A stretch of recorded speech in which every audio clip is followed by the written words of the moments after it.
Api di Bukit Menoreh. Cerita, Esa Mintarja. Audiobook, novel silat. Bab 192. Mula-mula para tukang satanglah yang justru menjadi curiga bahwa sebuah iring-iringan berkuda ingin menyeberangi Kali Praga. Namun ketika mereka melihat seorang tua yang menyerahkan sebutir telur kepada Pandanwangi dan melemparkannya ke dalam sungai, maka tukang-tukang satang itu pun mengetahui bahwa yang lewat adalah sepasang pengantin dengan para pengiringnya. Tentu sepasang pengantin yang kaya, desis salah seorang tukang satang. Dari mana kau tahu? Aku tidak melihat pakaian yang bagus dan perhiasan yang mahal mereka pakai. Tentu perhiasan yang mahal itu disembunyikan di dalam kampil, sahut kawannya. Tentu mereka tidak akan mau mengalami kesulitan di perjalanan jika mereka dengan sengaja memamerkan perhiasan mereka. Betapapun jalan sudah tenang, namun kadang-kadang perhiasan yang gemerlapan akan dapat merangsang para penjahat yang semula telah ingin meletakkan senjata mereka. Kawannya mengangguk-angguk, dan tukang satang itu pun melanjutkan. Jika ia bukannya sepasang pengantin yang kaya, tentu seorang pemimpin, karena ternyata pengiringnya seolah-olah sepasukan prajurit segelar sepapan. Mereka tentu kawan-kawan pengantin itu. Lihatlah, mereka adalah anak-anak muda yang kira-kira sebaya dengan sepasang pengantin itu. Yang manakah menurut dugaanmu sepasang pengantinnya? Tentu yang melemparkan telur itu. Pembicaraan itu terputus ketika seorang mendekatinya sambil berkata, "Apakah kalian tidak mendengar kabar bahwa Tanah Perdikan Menoreh baru saja mengadakan perhelatan perkawinan?" Oh, tukang satang itu bagaikan teringat sesuatu. Ya, tentu sepasang pengantin dari Tanah Perdikan itu. Demikianlah maka iring-iringan itu pun akhirnya telah naik ke atas perahu-perahu getek. Beberapa getek terpaksa menyeberang 2 kali karena jumlahnya yang tidak mencukupi untuk menyeberangkan 35 orang beserta kudanya dalam kesibukan lalu lintas, sehingga beberapa orang lain yang harus menyeberang terpaksa menunggu beberapa saat. Di sebelah sungai mereka pun segera mengatur diri pula dan meneruskan perjalanan ke Mataram. Ternyata Mataram pun telah siap menerima mereka. Mereka sudah tahu pasti kapan iring-iringan itu akan datang dari Tanah Perdikan Menoreh. Meskipun Mataram tidak sedang mengadakan perhelatan, namun karena pengantin itu singgah untuk 1 malam, maka rasa-rasanya di Mataram itu pun sedang berlangsung suatu perhelatan pula. Namun dalam pada itu, di luar kota Mataram yang sedang tumbuh, 2 orang berkuda yang dengan tidak menimbulkan kecurigaan mengikuti iring-iringan itu dari Tanah Perdikan Menoreh, sedang berhenti di pinggir sebuah pategalan yang sepi. Sambil mengerutu salah seorang berkata, "Kita menjadi makanan nyamuk di sini. Gila. Iring-iringan itu mendapat kehormatan di Mataram, sementara kita kedinginan di sini. Saat ini, mereka tentu sedang dijamu makan dan minum." "Aku juga lapar," berkata yang seorang. "Marilah, kita tinggalkan kuda kita di sini, kita mencari tempat yang baik untuk membeli makan dan minum." "Berbahaya," sahut kawannya. "Jika kuda kami hilang, maka kita akan gagal.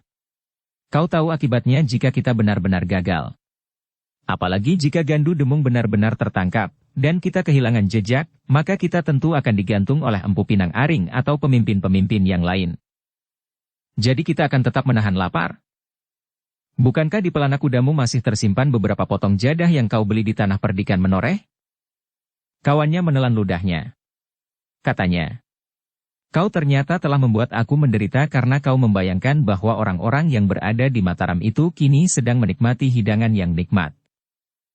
Kawannya tidak menyahut. Namun ia pun kemudian justru membaringkan dirinya di atas rerumputan kering. Dalam pada itu di Mataram, Agung Sedayu tetap berada di antara anak-anak muda pengiring pengantin. Rasa-rasanya memang ada sesuatu yang kurang wajar pada Swandaru. Di sepanjang jalan yang menyusuri Tanah Perdikan Menoreh, ia melihat sikap saudara seperguruannya itu seolah-olah ia sudah menjadi kepala Tanah Perdikan. Gila, tiba-tiba Agung Sedayu menggeram di dalam hati. Tentu tidak. Pikiran ini adalah pikiran iblis yang menggelitiku karena akulah sebenarnya yang dengki dan iri hati. Namun dalam pada itu, di dalam bilik-bilik yang khusus disediakan oleh para pemimpin Mataram bagi sepasang pengantin itu, Swandaru duduk di bibir pembaringan di sisi Pandanwangi. Nampak sesuatu sedang menarik perhatian Swandaru untuk dibicarakannya dengan Pandanwangi. "Ayah belum pernah membicarakannya, Kakang," desis Pandanwangi perlahan-lahan. Swandaru mengangguk-angguk. Lalu, Tetapi Ki Gede tidak akan dapat tinggal diam. Mataram tentu akan berkembang.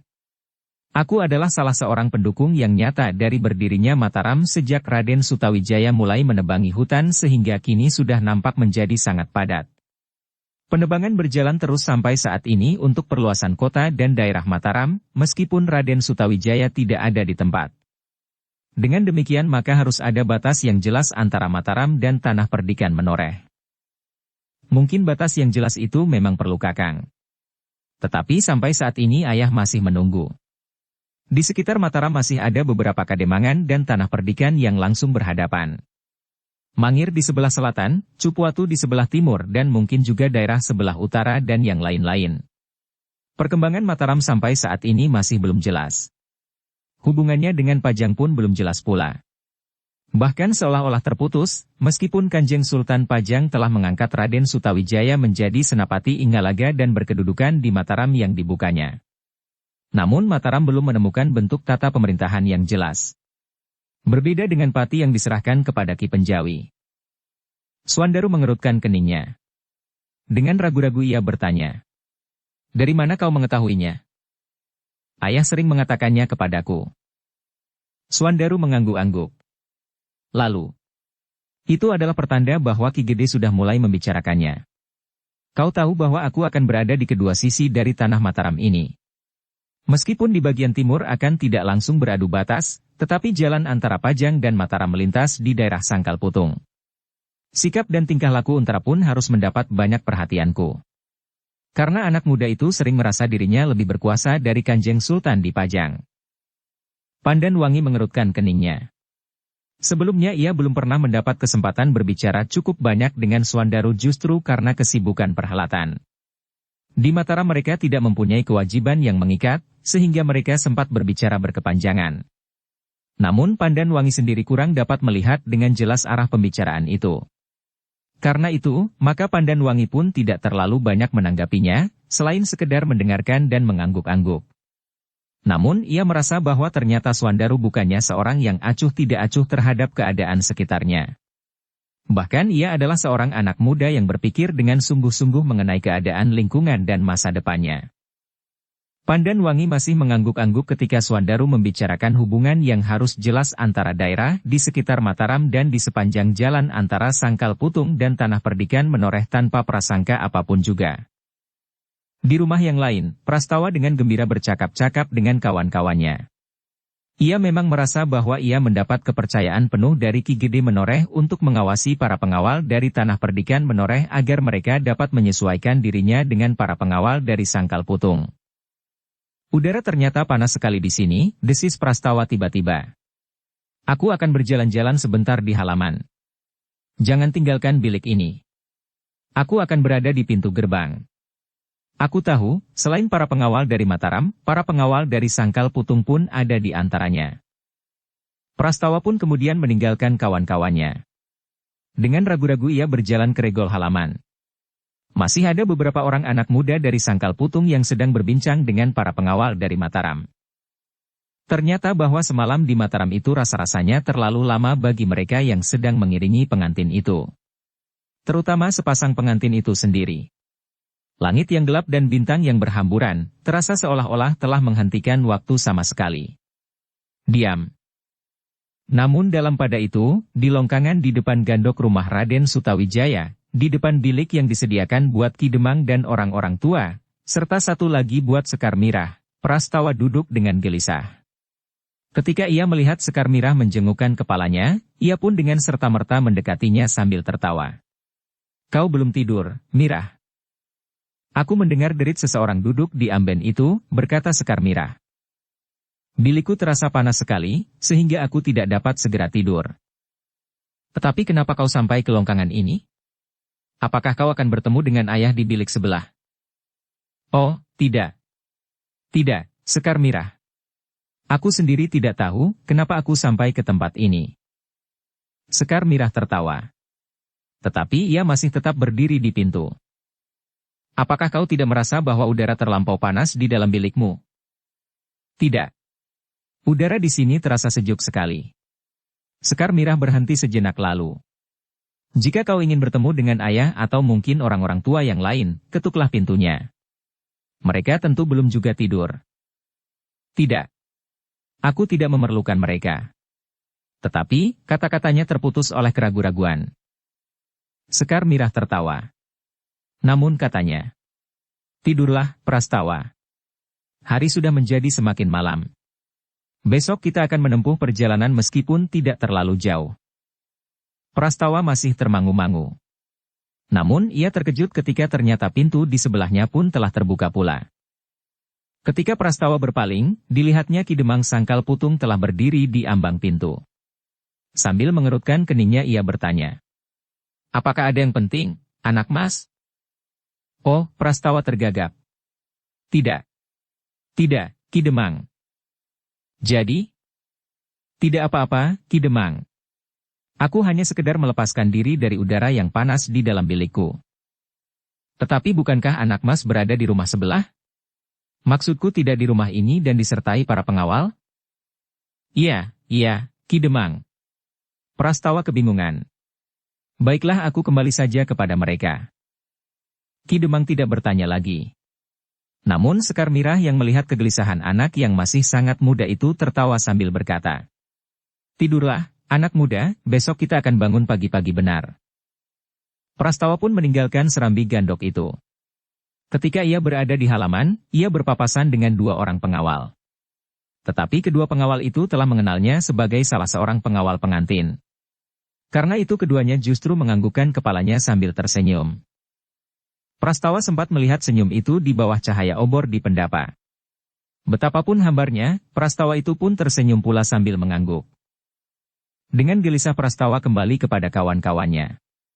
Seorang pengawal mendekatinya sambil mengerutkan keningnya. Dengan ragu-ragu pengawal itu bertanya. Kau lama sekali pergi, Prastawa? Aku hanya di luar. Tidak. Aku melihat kau keluar halaman ini. Dari mana kau tahu? Kau tentu tidak mematuhi pesanku. Aku patuh. Tetapi aku hanya keluar sejenak untuk melihatmu yang nampak gelisah. Ternyata kau pergi keluar halaman dan hilang dari pandangan mataku. Aku berjalan-jalan. Sampai larut? Sekarang masih sore. Lihat, masih banyak orang berada di pendapa. Mereka sudah kembali ke pondokan masing-masing. Prastawa menjadi ragu-ragu. Rasa-rasanya ia hanya sebentar berada di serambi gandok. Tetapi agaknya aku berjalan lambat sekali di sepanjang halaman di depan regol itu. Atau barangkali aku telah berhenti di bawah pohon nyamplung itu? Atau aku tidak ingat lagi apa yang sudah aku lakukan? Prastawa menjadi termangu-mangu. Kau nampak bingung, desis kawannya. Tidak. Aku sama sekali tidak bingung. Tetapi aku merasa panas sekali. Entahlah. Jika kau tidak merasakan panasnya udara, mungkin aku memang sedang kurang sehat. Kawannya memandang Prastawa yang gelisah. Lalu katanya, mungkin kau memang tidak sehat. Keringatmu mengalir terlampau banyak, dan bibirmu nampak gemetar. Apakah memang begitu? Bertanya Prastawa yang menjadi semakin gelisah. Beristirahatlah. Mungkin kau terlalu lelah setelah menempuh perjalanan dari Tanah Perdikan menoreh sampai ke Mataram. Oh, jarak yang terlalu pendek, jawab Prastawa. Kawannya tidak menyahut lagi. Ketika ia bergeser maka Prastawa pun segera melangkah ke bilik yang disediakan baginya dan kawan-kawannya. Tanpa mengatakan apapun juga, Prastawa pun segera membaringkan dirinya di atas sehelai tikar yang dibentangkan di atas sebuah amben yang besar. Kawan-kawannya melihatnya dengan heran. Juga kawannya yang bertemu di luar bilik itu. Tetapi mereka tidak bertanya apapun juga. Prastawa mencoba untuk menyembunyikan kegelisahannya. Tetapi setiap kali terdengar ia mengeluh. Dan bahkan kegelisahannya telah mengganggu kawan-kawannya pula yang sebenarnya telah mulai diganggu oleh perasaan kantuk. Namun lambat laun kawan-kawannya dapat melepaskan perhatiannya terhadap Prastawa yang mencoba berdiam diri di pembaringannya. Ia pun sadar bahwa tidak sepantasnya ia mengganggu kawan-kawannya yang mungkin merasa lelah dan kantuk. Malam itu, seperti saat mereka berangkat, para pengawal benar-benar sempat beristirahat. Justru setelah beberapa malam mereka kurang tidur dan kurang beristirahat karena perhelatan yang meriah. Namun demikian, di pondokan yang disediakan bagi Kiai Gringsing bersama-sama dengan Ki Sumangkar dan Ki Waskita, orang-orang tua itu masih juga duduk sambil berbincang meskipun perlahan-lahan, karena yang lain pun nampaknya telah tidur dengan nyenyaknya. Yang masih tetap berjaga-jaga adalah para pengawal dari Mataram dan 1-2 orang di setiap pondok yang dipergunakan oleh para pengawal dari Sangkal Putung dan Tanah Perdikan Menoreh. Seperti saat mereka berangkat, maka di perjalanan pulang itu pun tidak terdapat gangguan apapun semalaman. Mereka bangun dini hari dengan kesegaran baru.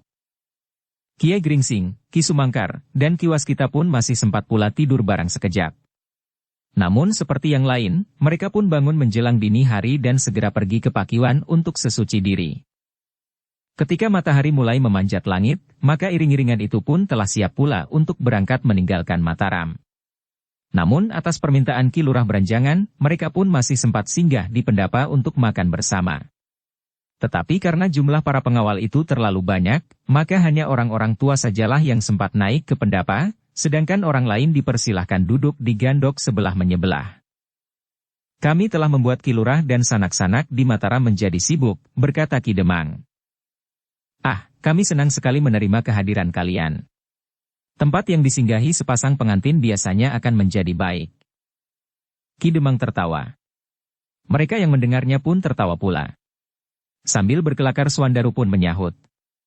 Memang agaknya kami membawa pengaruh baik, Ki Lurah. Ki Lurah Beranjangan tertawa berkepanjangan.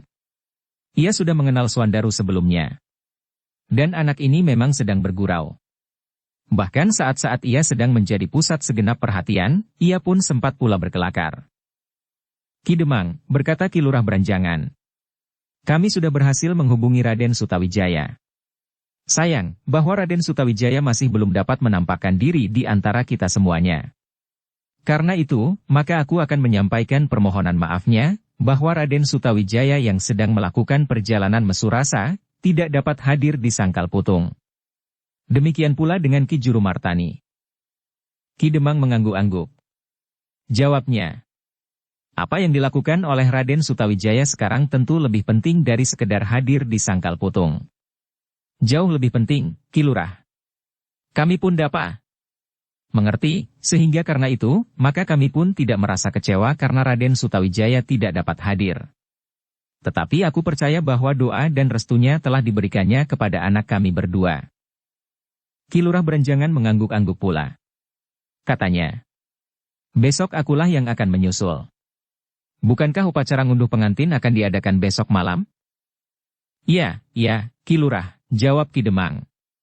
Sebelumnya kami mengucapkan diperbanyak terima kasih. Mudah-mudahan Angger Untara yang kami undang itu pun dapat hadir pula meskipun kami tidak mengundang pemimpin-pemimpin atau senapati pajang yang lain. Oh, bagus sekali. Ki Lurah mengangguk-angguk. Aku juga sudah rindu dengan senapati muda itu. Kami mengharap sekali kedatangan para tamu dari Mataram dan restunya. Ki Lurah memandang Suandaru sejenak. Namun ia melihat ada perubahan di wajah anak muda itu. Tertawa dan senyumnya tidak nampak lagi di wajahnya. Anak itu kecewa bahwa Raden Sutawijaya tidak dapat hadir, berkata Ki Lurah di dalam hatinya. Dalam pada itu, setelah para pengiring dari Sangkal Putung dan Mataram itu selesai makan, maka mereka pun segera berkemas. Mereka masih berbicara serba sedikit untuk mengisi sekedar waktu setelah makan kenyang-kenyang. Apalagi mereka memang tidak terlampau jauh. Selebihnya, setelah mereka melintas dari Sangkal Putung sampai ke Tanah Perdikan Menoreh dan kembali sampai ke Tanah Mataram tanpa kesulitan apapun, maka mereka telah diganggu oleh perasaan bahwa memang tidak akan ada gangguan apapun juga di perjalanan. Apalagi mereka telah menjadi semakin dekat dengan kampung halaman.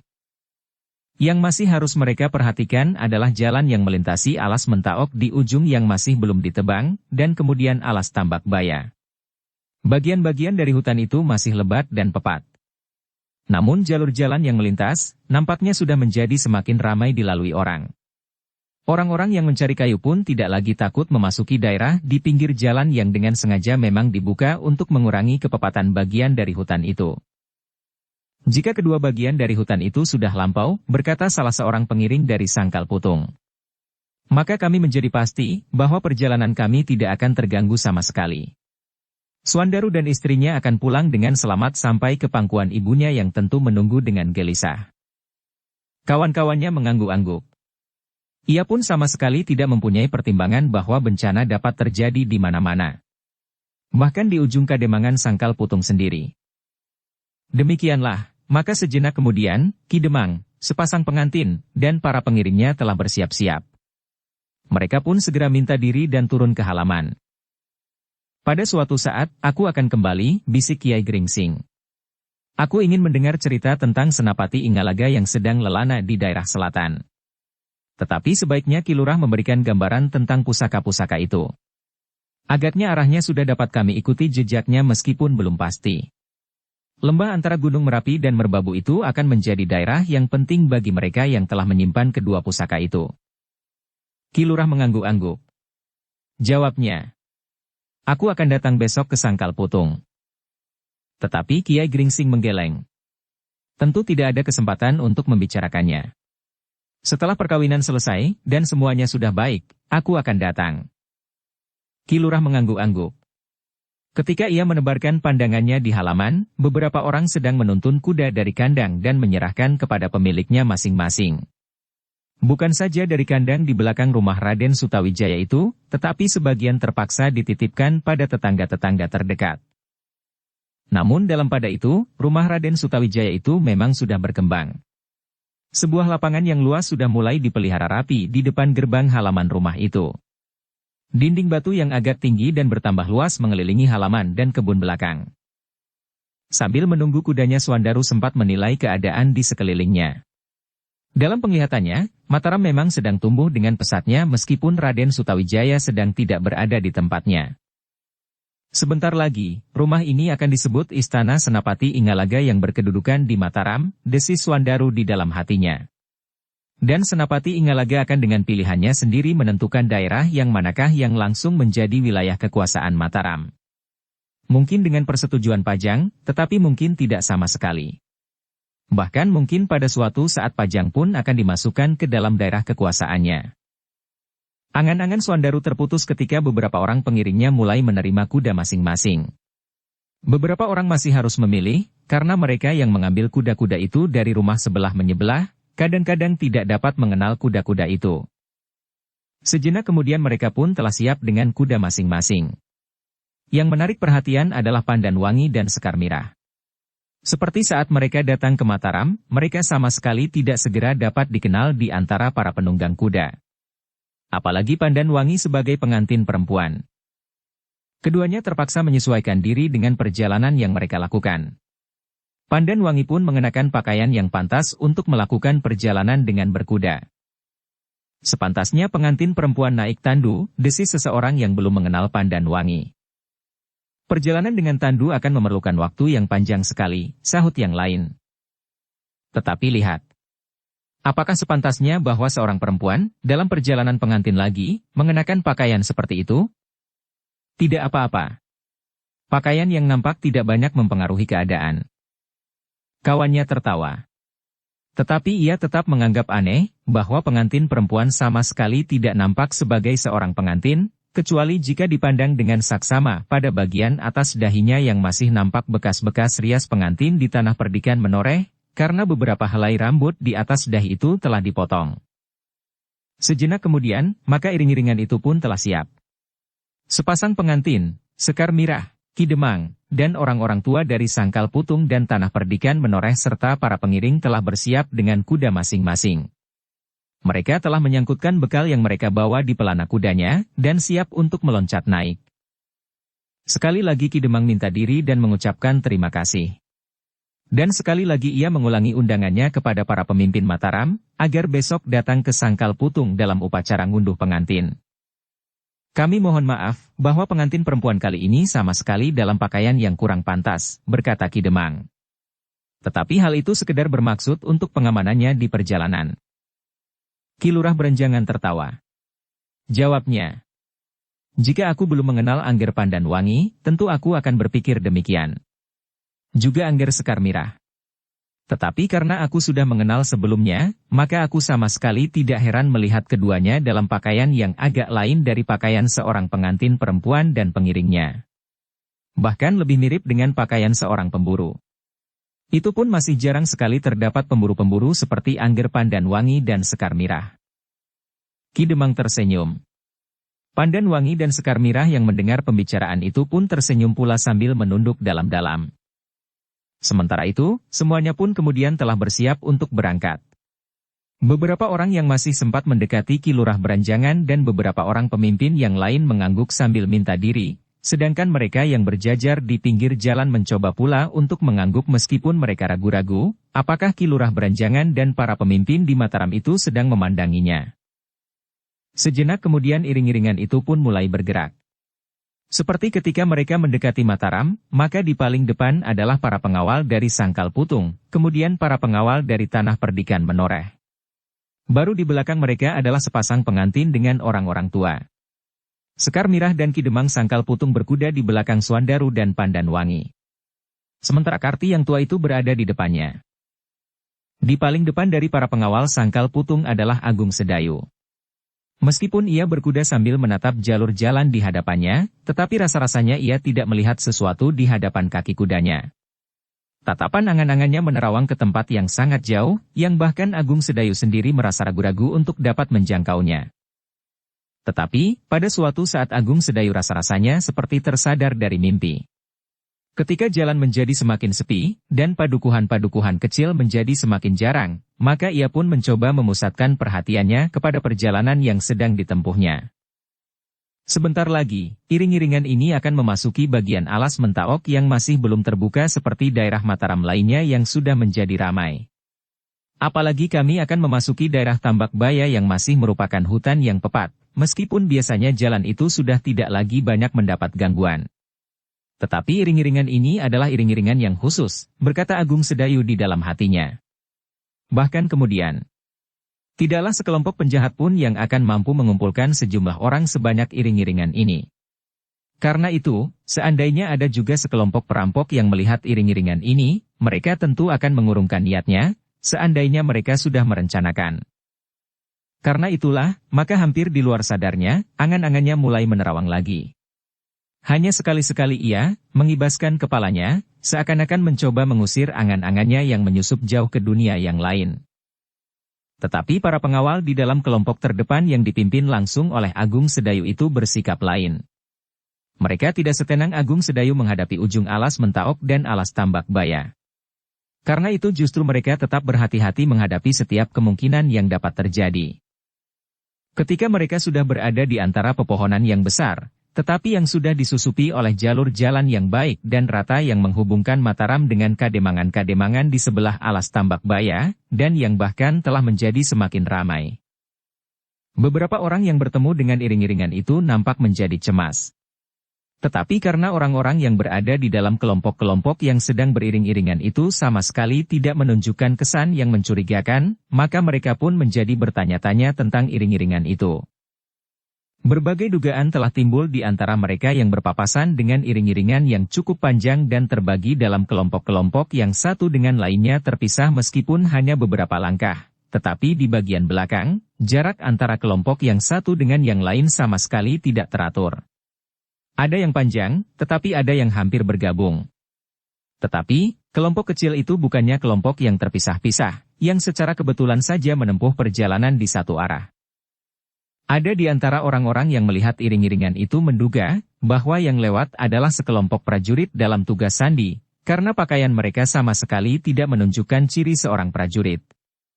Namun ada juga yang menaruh curiga bahwa yang lewat adalah sekelompok penjahat yang besar sedang berpindah dari satu sarang ke sarang yang lain. Namun ada juga 1-2 orang yang sempat memperhatikan wajah-wajah yang cerah dari anak-anak muda yang mengiringi Suandaru dan Pandanwangi itu berkata di dalam hatinya. Nampaknya mereka sedang mengiring pengantin. Tetapi yang manakah pengantinnya?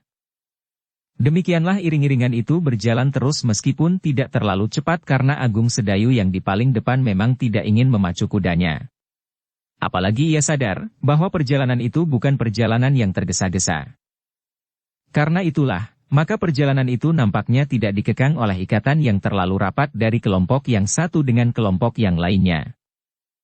Agung Sedayu yang berada di depan ternyata berhasil memusatkan perhatiannya kepada jalan yang dilaluinya ketika ia mulai merasakan lembabnya udara hutan.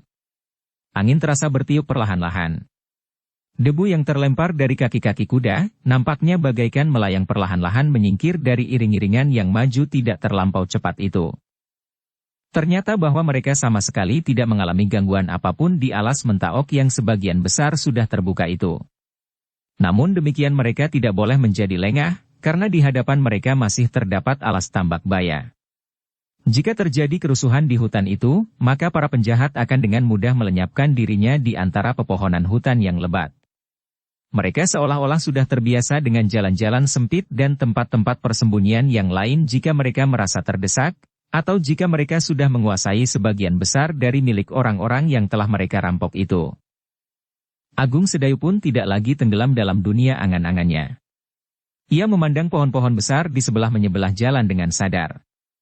Tetapi sebagai seorang perantau, rasa-rasanya ia mempunyai firasat terhadap jalan yang akan dilaluinya. Karena itu, ketika ia melihat kera-kera yang berloncatan di dahan-dahan, burung-burung yang bersiul, serta binatang-binatang kecil yang kadang-kadang berlari silang menyilang menyeberangi jalan, maka Agung Sedayu mempunyai perhitungan yang meskipun belum meyakinkan, tetapi mempunyai kemungkinan terbesar, bahwa jalan yang dilaluinya di tengah-tengah alas tambak baya itu pun tidak akan terganggu sama sekali. Meskipun demikian perjalanan itu rasa-rasanya menjadi tegang juga. Hampir setiap orang tidak lagi sempat berbicara. Apalagi mereka yang memang belum pernah melihat alas tambak baya yang meskipun tidak terlalu besar dan luas, tetapi cukup padat dan lebat. Namun demikian, mereka pun melihat bahwa jalan itu tidak terlalu sepi.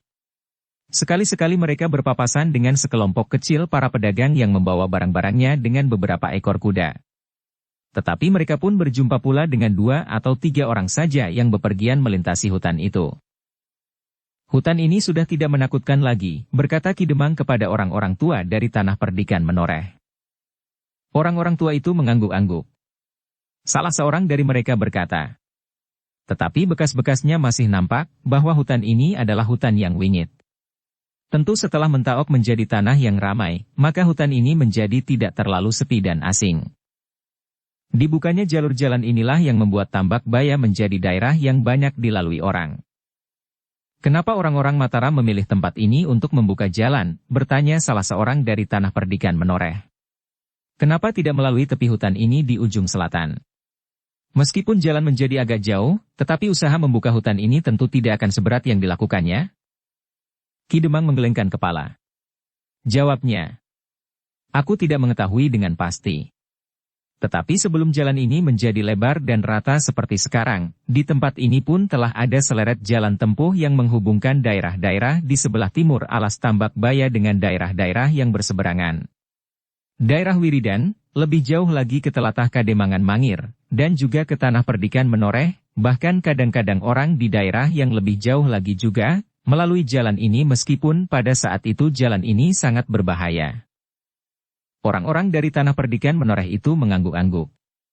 Mereka pun pernah mendengar bahwa di alas Mentaok dan alas tambak baya pada saat-saat Mataram belum berdiri, merupakan daerah gelap yang ditakuti orang. Tetapi kali ini pun mereka tidak boleh lengah. Prastawa yang berada di antara para pengiring dari menoreh justru menjadi sangat berhati-hati. Hutan itu nampaknya masih terlalu berbahaya meskipun ia pernah mendengar pula bahwa jalan sudah menjadi aman. Namun setiap saat, apalagi dalam keadaan seperti itu, maka penjahat-penjahat dapat saja memilih tempat yang justru tidak lagi dianggap gawat. Namun perjalanan mereka sama sekali tidak terganggu. Beberapa saat lagi mereka akan sampai di ujung jalan yang membelah alas Mentaok dan alas tambak baya itu. Sudah barang tentu semakin dekat mereka dengan daerah terbuka, maka perjalanan mereka akan menjadi semakin aman. Di seberang alas tambak baya terbentang daerah yang subur dan tenang seperti daerah-daerah lain yang jauh dari hutan.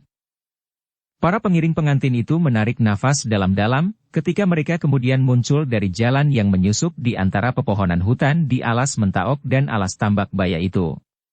Rasa-rasanya bagaikan terlepas dari kepepatan yang menghimpit dada mereka, karena ketegangan. Sambil menengadahkan wajah mereka, maka mereka pun tersenyum melihat bentangan langit yang luas karena tatapan mata mereka tidak terhalang lagi oleh dedaunan yang rimbunnya hutan. Agung Sedayu pun menarik nafas dalam-dalam pula. Dengan wajah yang tenang ditatapnya daerah yang terbuka, terbentang di hadapannya. Ia merasa seperti yang dirasakan oleh kebanyakan orang di dalam iring-iringan itu. Karena itulah maka keterbukaan langit yang luas itu bagaikan keterbukaan hatinya yang tegang selama perjalanan di dalam hutan itu. Tugas kita sudah selesai, desis salah seorang pengawal dari Sangkal Putung. Agung Sedayu mengangguk kecil. Tetapi ia kemudian menyahut. Belum seluruhnya. Masih ada jarak yang harus kita lampaui sekarang ini. Tetapi daerah-daerah yang paling berbahaya sudah lampau. Dan kita sekarang adalah sekelompok orang yang sedang pulang tamasya. Agung Sedayu mengangguk. Ketika ia berpaling dilihatnya di sebuah warung beberapa orang sedang berhenti. Agaknya mereka sedang menunggu beberapa orang kawan lagi untuk menyeberang meskipun sebenarnya jalan telah aman. Orang-orang di dalam warung itu menjadi heran melihat iring-iringan yang panjang yang terpisah-pisah, tetapi rasa-rasanya tidak ada putus-putusnya. Di kelompok kedua, Prastawa pun menganggap bahwa tugas sebenarnya telah selesai. Tidak ada lagi persoalan di sisa perjalanan mereka, karena mereka akan melalui jalan-jalan yang tidak pernah disentuh oleh kerusuhan. Dari mana kau mengetahuinya, Prastawa? Bertanya kawannya. Sekar Mirah mengatakannya kepadaku. Dan aku percaya kepadanya, karena jalan ini adalah jalan yang seolah-olah setiap saat dilaluinya. Kawan-kawannya mengangguk-angguk. Dan mereka pun percaya pula seperti yang dikatakan oleh Prastawa. Swandaru pun merasa lega setelah alas Mentaok dan alas Tambak Baya dilalui dengan selamat. Bahkan kemudian ia berbisik kepada Pandanwangi yang berkuda di sampingnya. Kecemasan orang-orang tua ternyata sama sekali tidak beralasan. Sebenarnya aku menolak dikawal sekian banyak orang. Tetapi ayah memaksa. Demikian juga guru dan Ki Sumangkar. Mereka mencoba untuk bertindak dengan hati-hati, sahut Pandanwangi. Aku mengerti. Dan orang-orang tua nampaknya terlalu berhati-hati sehingga sulit untuk dibedakan lagi dengan bentuk ketakutan. Pandanwangi tidak menyahut. Hanya kepalanya sajalah yang terangguk-angguk kecil. Demikianlah maka iring-iringan itu pun maju terus. Kelompok-kelompok kecil itu sudah tidak lagi membatasi diri dalam jarak-jarak tertentu. Bahkan beberapa kelompok telah berbaur dan bertukar orang. Hanya agar tidak mengganggu, orang-orang yang berpapasan sajalah maka di bagian belakang dari iring-iringan itu masih membatasi diri untuk tidak berkuda berbareng memenuhi jalan. Namun dalam pada itu, dua orang berkuda yang mengikuti iring-iringan itu dari kejauhan tersenyum di dalam hati. Dengan tegang mereka mengikuti perkembangan sikap orang-orang Sangkal Putung dan Tanah Perdikan menoreh itu. Gandu Demung memang pandai memilih tempat, desis salah seorang dari keduanya. Nampaknya orang-orang Sangkal Putung dan orang-orang menoreh itu tidak menyangka sama sekali, bahwa sekelompok penyamun yang kuat akan menghancurkan mereka di tempat yang tidak mereka sangka sama sekali. Kawannya mengangguk-angguk. Katanya, aku jadi kasihan kepada sepasang pengantin muda itu. Nampaknya perkawinan mereka hanya akan berlangsung sepasar. Gandu Demung bukannya orang yang baik hati yang dengan belas kasihan melepaskan sepasang pengantin itu untuk meneruskan perjalanan. Mungkin ia akan membawa pengantin perempuan itu ke sarangnya. Keduanya tersenyum. Lalu, bagaimana jika kita melakukan tugas kita sebaik-baiknya? Maksudmu? Membunuh Gandu Demung, menang atau kalah? Tertangkap, atau tidak? Kawannya tertawa. Katanya, kau sudah gila. Kau kira kau dapat melakukannya? Yang lain pun tertawa, karena ia sendiri menyadari bahwa yang diucapkannya itu adalah sekedar kelakar yang pahit melihat keberhasilan kawannya yang sudah berada di depan hidung. Aku menjadi iri, katanya. Kenapa bukan aku sajalah yang melakukannya? Jika kau yang melakukan, tentu kau akan mengambil sikap lain. Kau tentu memilih tempat yang kau anggap baik, tetapi yang sudah diperhitungkan oleh iring-iringan itu. Aku berani bertaruh, jika kau mempunyai pengikut 20 kali 3, kau tentu akan menunggu mereka di alas Tambak Baya. Kawannya tersenyum sambil mengangguk. Nah, itulah kelebihan Gandu Demung. Ia melakukannya di tempat yang tidak terduga sama sekali. Di hutan kecil yang jarang, dan justru di ujung Kademangan Sangkal Putung. Tetapi hutan yang kecil itu cukup memberikan perlindungan selagi mereka menunggu iring-iringan itu lewat, karena setiap orang akan berdiri di balik sebatang pohon dan berpencar dari ujung sampai ujung sepanjang iring-iringan itu. Itulah kelebihannya. Dan aku kagum akan kemampuan otaknya. Meskipun ia nampaknya seorang yang pendek saja, namun ia memiliki kelebihan dari kawan-kawannya. Keduanya mengangguk-angguk. Pada saat terakhir mereka melihat bahwa nampaknya Gandu Demung mempunyai kesempatan yang luas. 20 orang dari setiap kelompok itu akan merupakan kekuatan yang meyakinkan menghadapi iring-iringan yang sudah menjadi lengah. Sebenarnya bahwa iring-iringan pengantin itu benar-benar sudah merasa aman. Jika mereka melintasi padukuhan-padukuhan di sepanjang perjalanan, mereka melambaikan tangan mereka terhadap orang-orang yang berdiri berjajar di sepanjang jalan. Kadang-kadang, jika para pengiring itu melihat wajah-wajah yang heran melihat iring-iringan itu, memerlukan memberikan penjelasan. Kami mengiringkan sepasang pengantin dari Sangkal Putung. Dari Sangkal Putung, seseorang bertanya. Ya. Pengantin laki-laki dari Sangkal Putung, sedang pengantin perempuan dari Tanah Perdikan menoreh. Orang-orang yang mendengar keterangan itu mengangguk-angguk. Mereka tahu maksudnya, bahwa sepasang pengantin sedang dalam perjalanan dan Tanah Perdikan menoreh, menuju ke Sangkal Putung. Tetapi mereka menjadi heran ketika mereka seakan-akan tidak melihat pengantin perempuan di antara iring-iringan itu. Apalagi jika Pandan Wangi dan Sekar Mirah sudah lewat. Dari belakang, keduanya sulit dibedakan dengan laki-laki yang mengiringinya. Ketika sepasang pengantin itu melintasi Kali Opak, maka seperti ketika mereka melintasi Kali Praga, sepasang pengantin itu masing-masing melemparkan sebutir telur ke dalam arus sungai sebagai syarat. Tetapi ternyata bahwa Kali Opak tidak seluas dan sedalam Kali Praga meskipun terhitung sungai yang besar di daerah sebelah timur alas Tambak Baya. Iring-iringan itu tidak perlu menyeberang dengan getek meskipun harus berhati-hati. Setelah mereka melewati Kali Opak, maka hati mereka pun menjadi semakin tenang. Namun dengan demikian, maka mereka menjadi semakin lengah. Mereka sudah merasa berada di rumah sendiri, sehingga mereka tidak lagi membayangkan gangguan yang bakal mereka dapat di sisa perjalanan itu. Dengan demikian maka iring-iringan itu menjadi semakin tidak terikat lagi oleh kelompok-kelompok yang disusun pada saat mereka berangkat. Bahkan ada 1-2 kelompok yang agak tertinggal di belakang karena para pengawal sedang sibuk bergurau di antara mereka sendiri. Dalam pada itu, di ujung sebuah hutan yang sudah semakin tipis dan jarang di ujung kademangan Sangkal Putung, Gandu Demung menunggu dengan tegang. Menurut perhitungan dan pendengaran mereka dari orang-orang Sangkal Putung di saat-saat 1-2 orang dengan sandi pergi ke pasar, sepasang pengantin dari Tanah Perdikan menoreh itu akan datang pada hari itu. Mereka berangkat dari Mataram pagi ini, desis Gandu Demung. Mereka tentu merayap seperti siput. Kita harus telaten menunggu. Jika tidak, maka kita akan gagal. Setiap orang harus tetap berada di tempat masing-masing. Mereka harus mencari perlindungan sebaik-baiknya di dalam hutan yang sama sekali tidak lebat ini. Orang-orang yang menunggu itu hampir menjadi jemu. Mereka harus berdiri atau duduk di balik sebatang kayu. Bahkan ada di antara mereka yang tertidur sambil bersandar. Tetapi di ujung hutan itu, 2 orang yang bertugas mengawasi bulak panjang di hadapan mereka tidak boleh lengah sama sekali. Jika mereka melihat iring-iringan yang muncul di bulak panjang itu, mereka harus memberikan isyarat. Isyarat yang cepat menjalar, tetapi tidak menimbulkan bunyi yang keras, yang dapat didengar oleh iring-iringan yang bakal datang itu. Salah seorang dari kedua pengawas itu memegang 2 batang kayu di tangan. Jika mereka melihat debu mengepul, maka ia harus membenturkan kedua potong kayu itu berulang kali. Orang yang berdiri di paling dekat akan mendengarnya. Dan mereka harus melakukan hal yang sama. Mungkin memukul tangkai tombaknya berkali-kali dalam irama yang telah mereka sepakati, atau mungkin memukul perisai dengan punggung pedang. Bunyi itu akan menjalar dan tidak terlalu keras dari ujung hutan sampai ke ujung lainnya, karena orang-orang yang berjumlah 60 itu pun memencar dari ujung sampai ke ujung hutan kecil di pinggir jalan itu.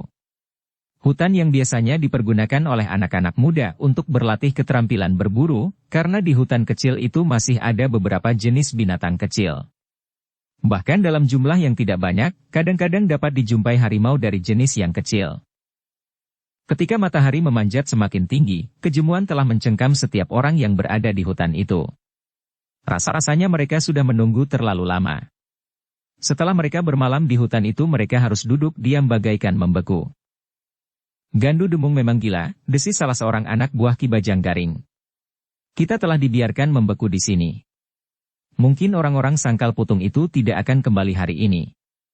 Dan kita akan duduk di sini tanpa melakukan sesuatu. Aku lebih senang di rumah bermain-main dengan anakku, sahut yang lain. Di sini dibiarkan aku membeku. Namun tiba-tiba saja leherku telah disentuh pedang jika aku lengah. Sejak kapan kau menjadi seorang pengecut?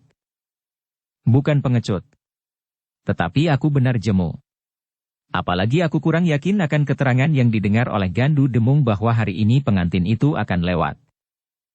Kejemuan telah mencengkam lebih dalam lagi ketika matahari telah mendekati puncak langit dan perlahan-lahan bergeser ke barat. Apakah mereka berangkat tengah hari? Geram seorang yang bertubuh kasar dan berwajah keras. Mungkin. Tetapi mungkin juga pengantin itu berhenti dan tidur di pinggir jalan, karena mereka tidak sempat tidur semalam. Kawannya tersenyum pahit. Tetapi ia tidak menjawab. Ternyata bahwa kejemuan benar-benar telah merayapi hati. Bahkan orang-orang yang bertebaran di hutan itu mulai ragu-ragu, apakah yang akan mereka dapatkan dari iring-iringan itu memadai. Mereka menyadari bahwa jumlah mereka adalah terlalu besar. 60 orang. Yang kita dapatkan tidak akan rata dibagi di antara kita yang melakukan tugas ini, desis seseorang. Namun agaknya kawannya masih sempat membuat perhitungan. Tentu berlebihan. Kau tahu bahwa harga sebuah pendok emas akan sama dengan penghasilan seorang petani yang bekerja keras 2 atau 3 bulan. Belum tentu ada yang membawa pendok emas. Aku yakin, semuanya akan membawa pendok emas. Terlebih-lebih lagi perhiasan intan berlian. Kalung, gelang, timang, dan lain-lainnya yang harganya lebih banyak dari pendok-pendok emas itu. Kawannya terdiam.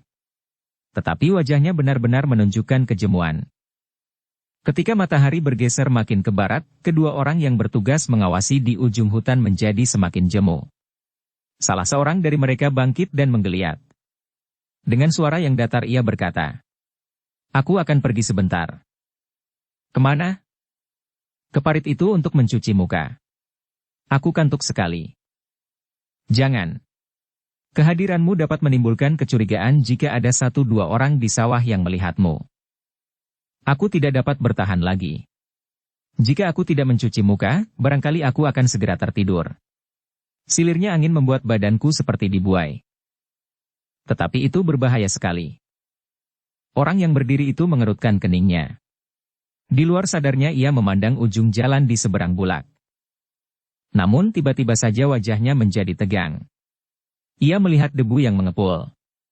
Kemudian lamat-lamat ia melihat sesuatu yang bergerak. Mereka datang, tiba-tiba saja suaranya tersentak. Kawannya meloncat berdiri. Katanya kemudian. "Ya. Mereka telah datang." Itu adalah suatu iring-iringan yang panjang.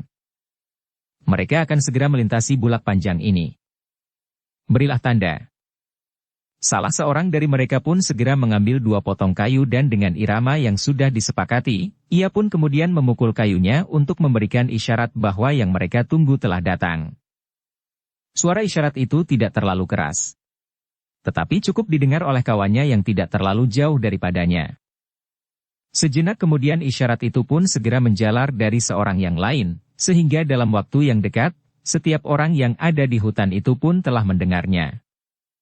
"Bersiaplah di tempat masing-masing," desis Gandu Demung. Para pemimpin kelompok yang ada di hutan itu segera menempatkan diri di antara anak buahnya. Di ujung sebelah menyebelah telah disiapkan batang-batang pohon yang sudah dikerat. Jika pasukan yang mengiringi sepasang pengantin itu telah memasuki jalan di pinggir hutan itu, maka beberapa orang bertugas untuk dengan segera merobohkan batang-batang yang sudah dikerat dan diikat dengan tambang-tambang yang besar, agar mereka tidak sempat melarikan diri di atas punggung kuda, sementara yang lain harus langsung menyerang setiap orang dalam iring-iringan itu. Beberapa orang yang bertugas merobohkan batang-batang pohon itu pun segera bersiap pula. Beberapa orang telah memanjat, sedang yang lain siap dengan kapak-kapak yang besar. Batang-batang yang sudah dikerat itu hanya memerlukan waktu yang singkat untuk merobohkannya. Iring-iringan yang tampak di ujung bulak panjang itu rasa-rasanya merayap lambat sekali. Agung Sedayu memang tidak tergesa-gesa. Karena ia berada di ujung, maka yang lain pun mengikutinya pula, meskipun beberapa orang pengiring rasa-rasanya ingin mendahului untuk segera sampai di rumah. Dalam pada itu, orang-orang tua yang berada di belakang kelompok pengantin masih sempat bercakap-cakap dengan tenangnya. Kiwas kita yang gelisah karena isyarat yang buram bagi hari depan Swandaru, rasa-rasanya masih saja mempengaruhinya meskipun ia sudah berusaha untuk meletakkan persoalannya kepada kekuasaan yang maha tinggi. Namun selagi ia merenungi persoalan yang menyangkut sepasang pengantin bagi hari depan mereka itu, rasa-rasanya ada satu sentuhan yang lain di hatinya. Sentuhan isyarat yang semakin lama terasa semakin kuat. Apalagi yang akan nampak, ia bertanya kepada diri sendiri. Tetapi karena kiwas kita pun menjadi gelisah karena perjalanan yang nampaknya tidak akan terganggu oleh apapun itu, tidak segera dapat melihat apa yang akan dihadapinya di sepanjang jalan yang tinggal pendek itu. Yang menyangkut di dalam hatinya adalah kesuraman masa depan sepasang pengantin yang sedang diiringinya. Bukan saat-saat yang pendek yang sudah berada di hadapan hidungnya. Namun dalam pada itu, Agung Sedayu yang berkuda di paling depan, melihat sesuatu yang kurang sewajarnya. Ia melihat sebatang pohon bergetar. Meskipun pohon itu tidak begitu besar, namun getar daunnya yang berbeda dengan pepohonan di sekitarnya membuatnya curiga. Tidak pernah seseorang yang mencari kayu memotong dahan-dahan di ujung hutan, berkata Agung Sedayu di dalam hatinya. Dan hatinya yang sedang ngelangut itu rasa-rasanya terlampau mudah disentuh sesuatu yang nampaknya mencurigakan. Apakah yang sebenarnya terjadi, bisik Agung Sedayu. Sebenarnya Agung Sedayu pun sama sekali tidak menduga bahwa di hutan kecil itu telah siap 60 orang bersenjata yang akan menyerang iring-iringan itu. Jika ia menjadi curiga, justru karena persoalan yang berbeda.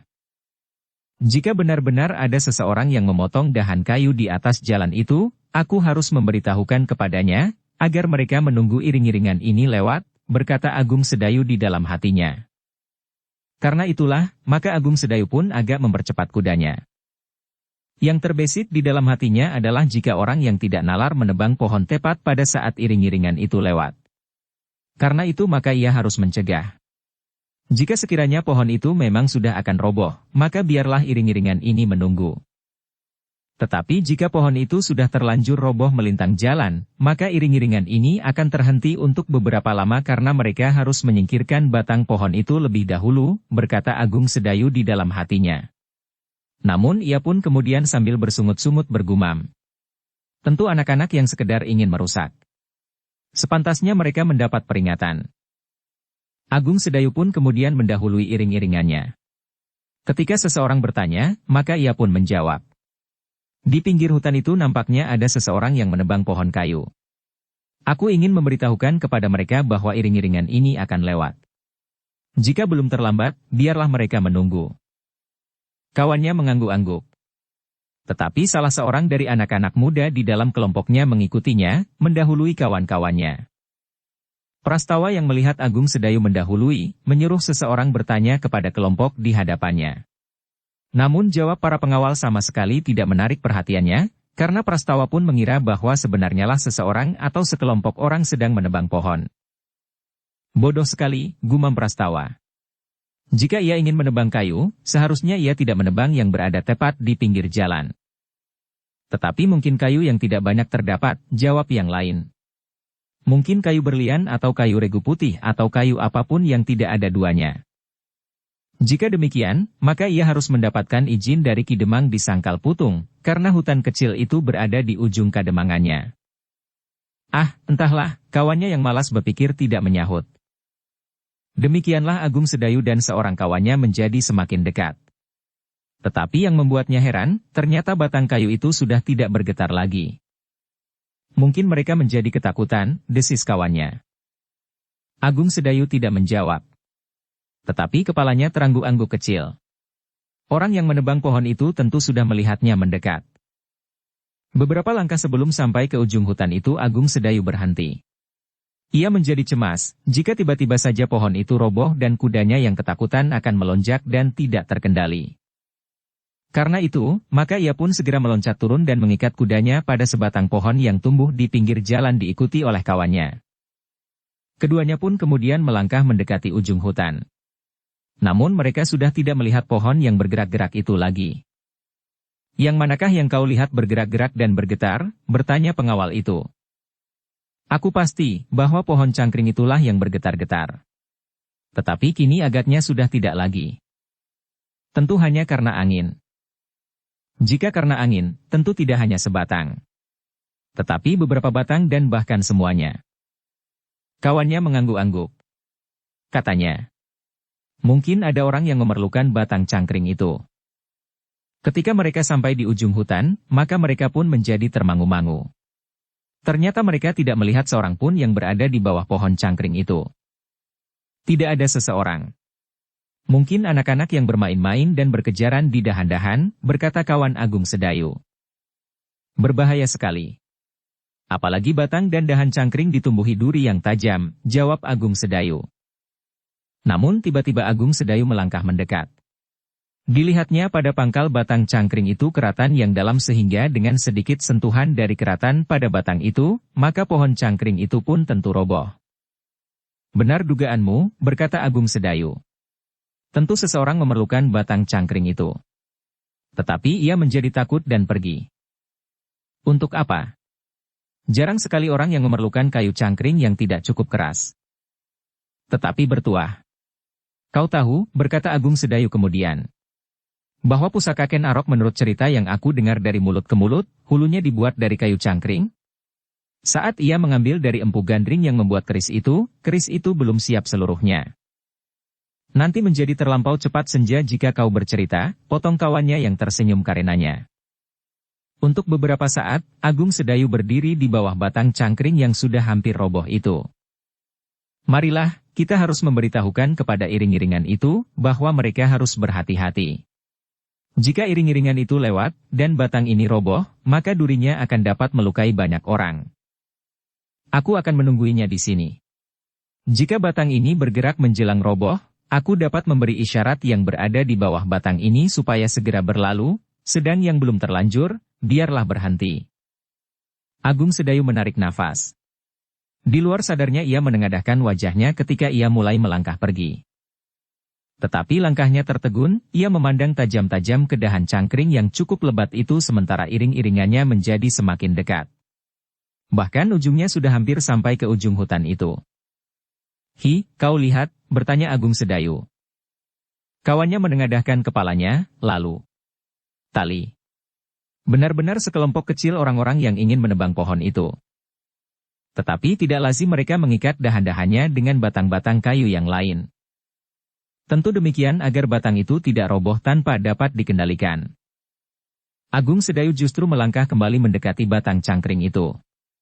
Dengan saksama ia memandang tali-tali yang merentang ke sebelah-menyebelah. Apakah kau pernah melihat orang menebang kayu di hutan dengan cara seperti sekarang ini? Bertanya Agung Sedayu. Tentu, aku pernah melihatnya. Dengan batang-batang kayu yang lain. Dan kau lihat tali yang bersilang seperti itu? Kawan Agung Sedayu termangu-mangu.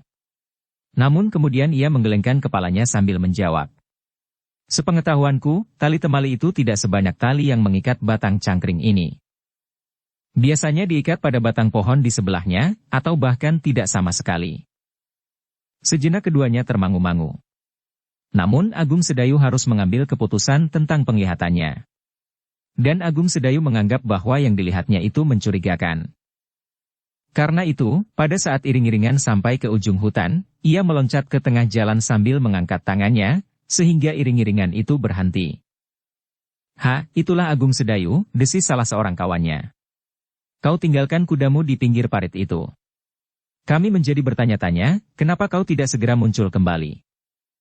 Jangan maju, berkata Agung Sedayu. Aku melihat hal yang aneh.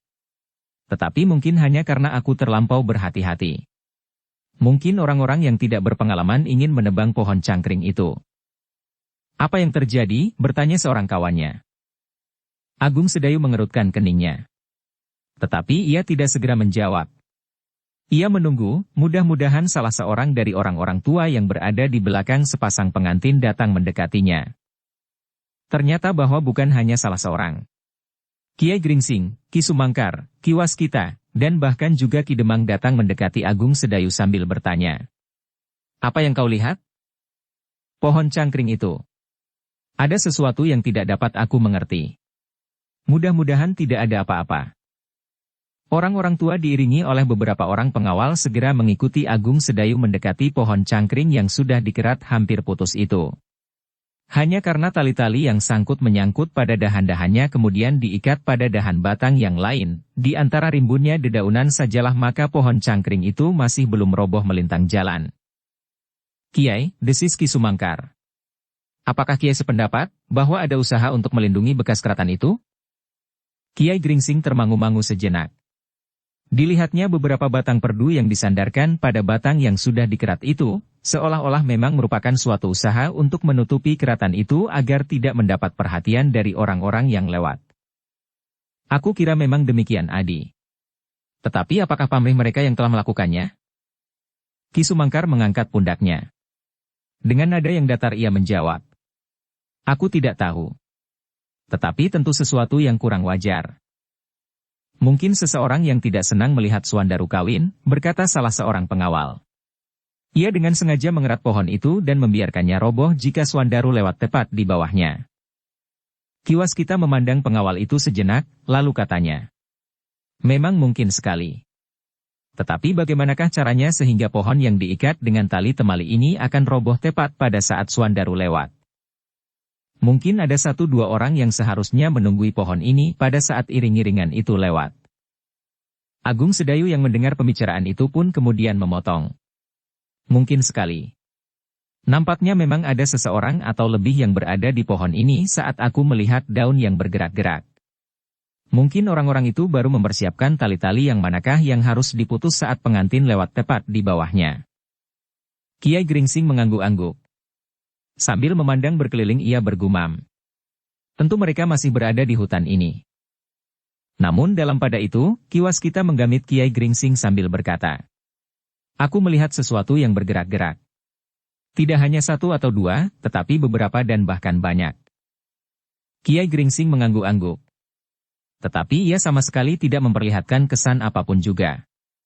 Demikian juga Ki Sumangkar yang mendengar pembicaraan itu.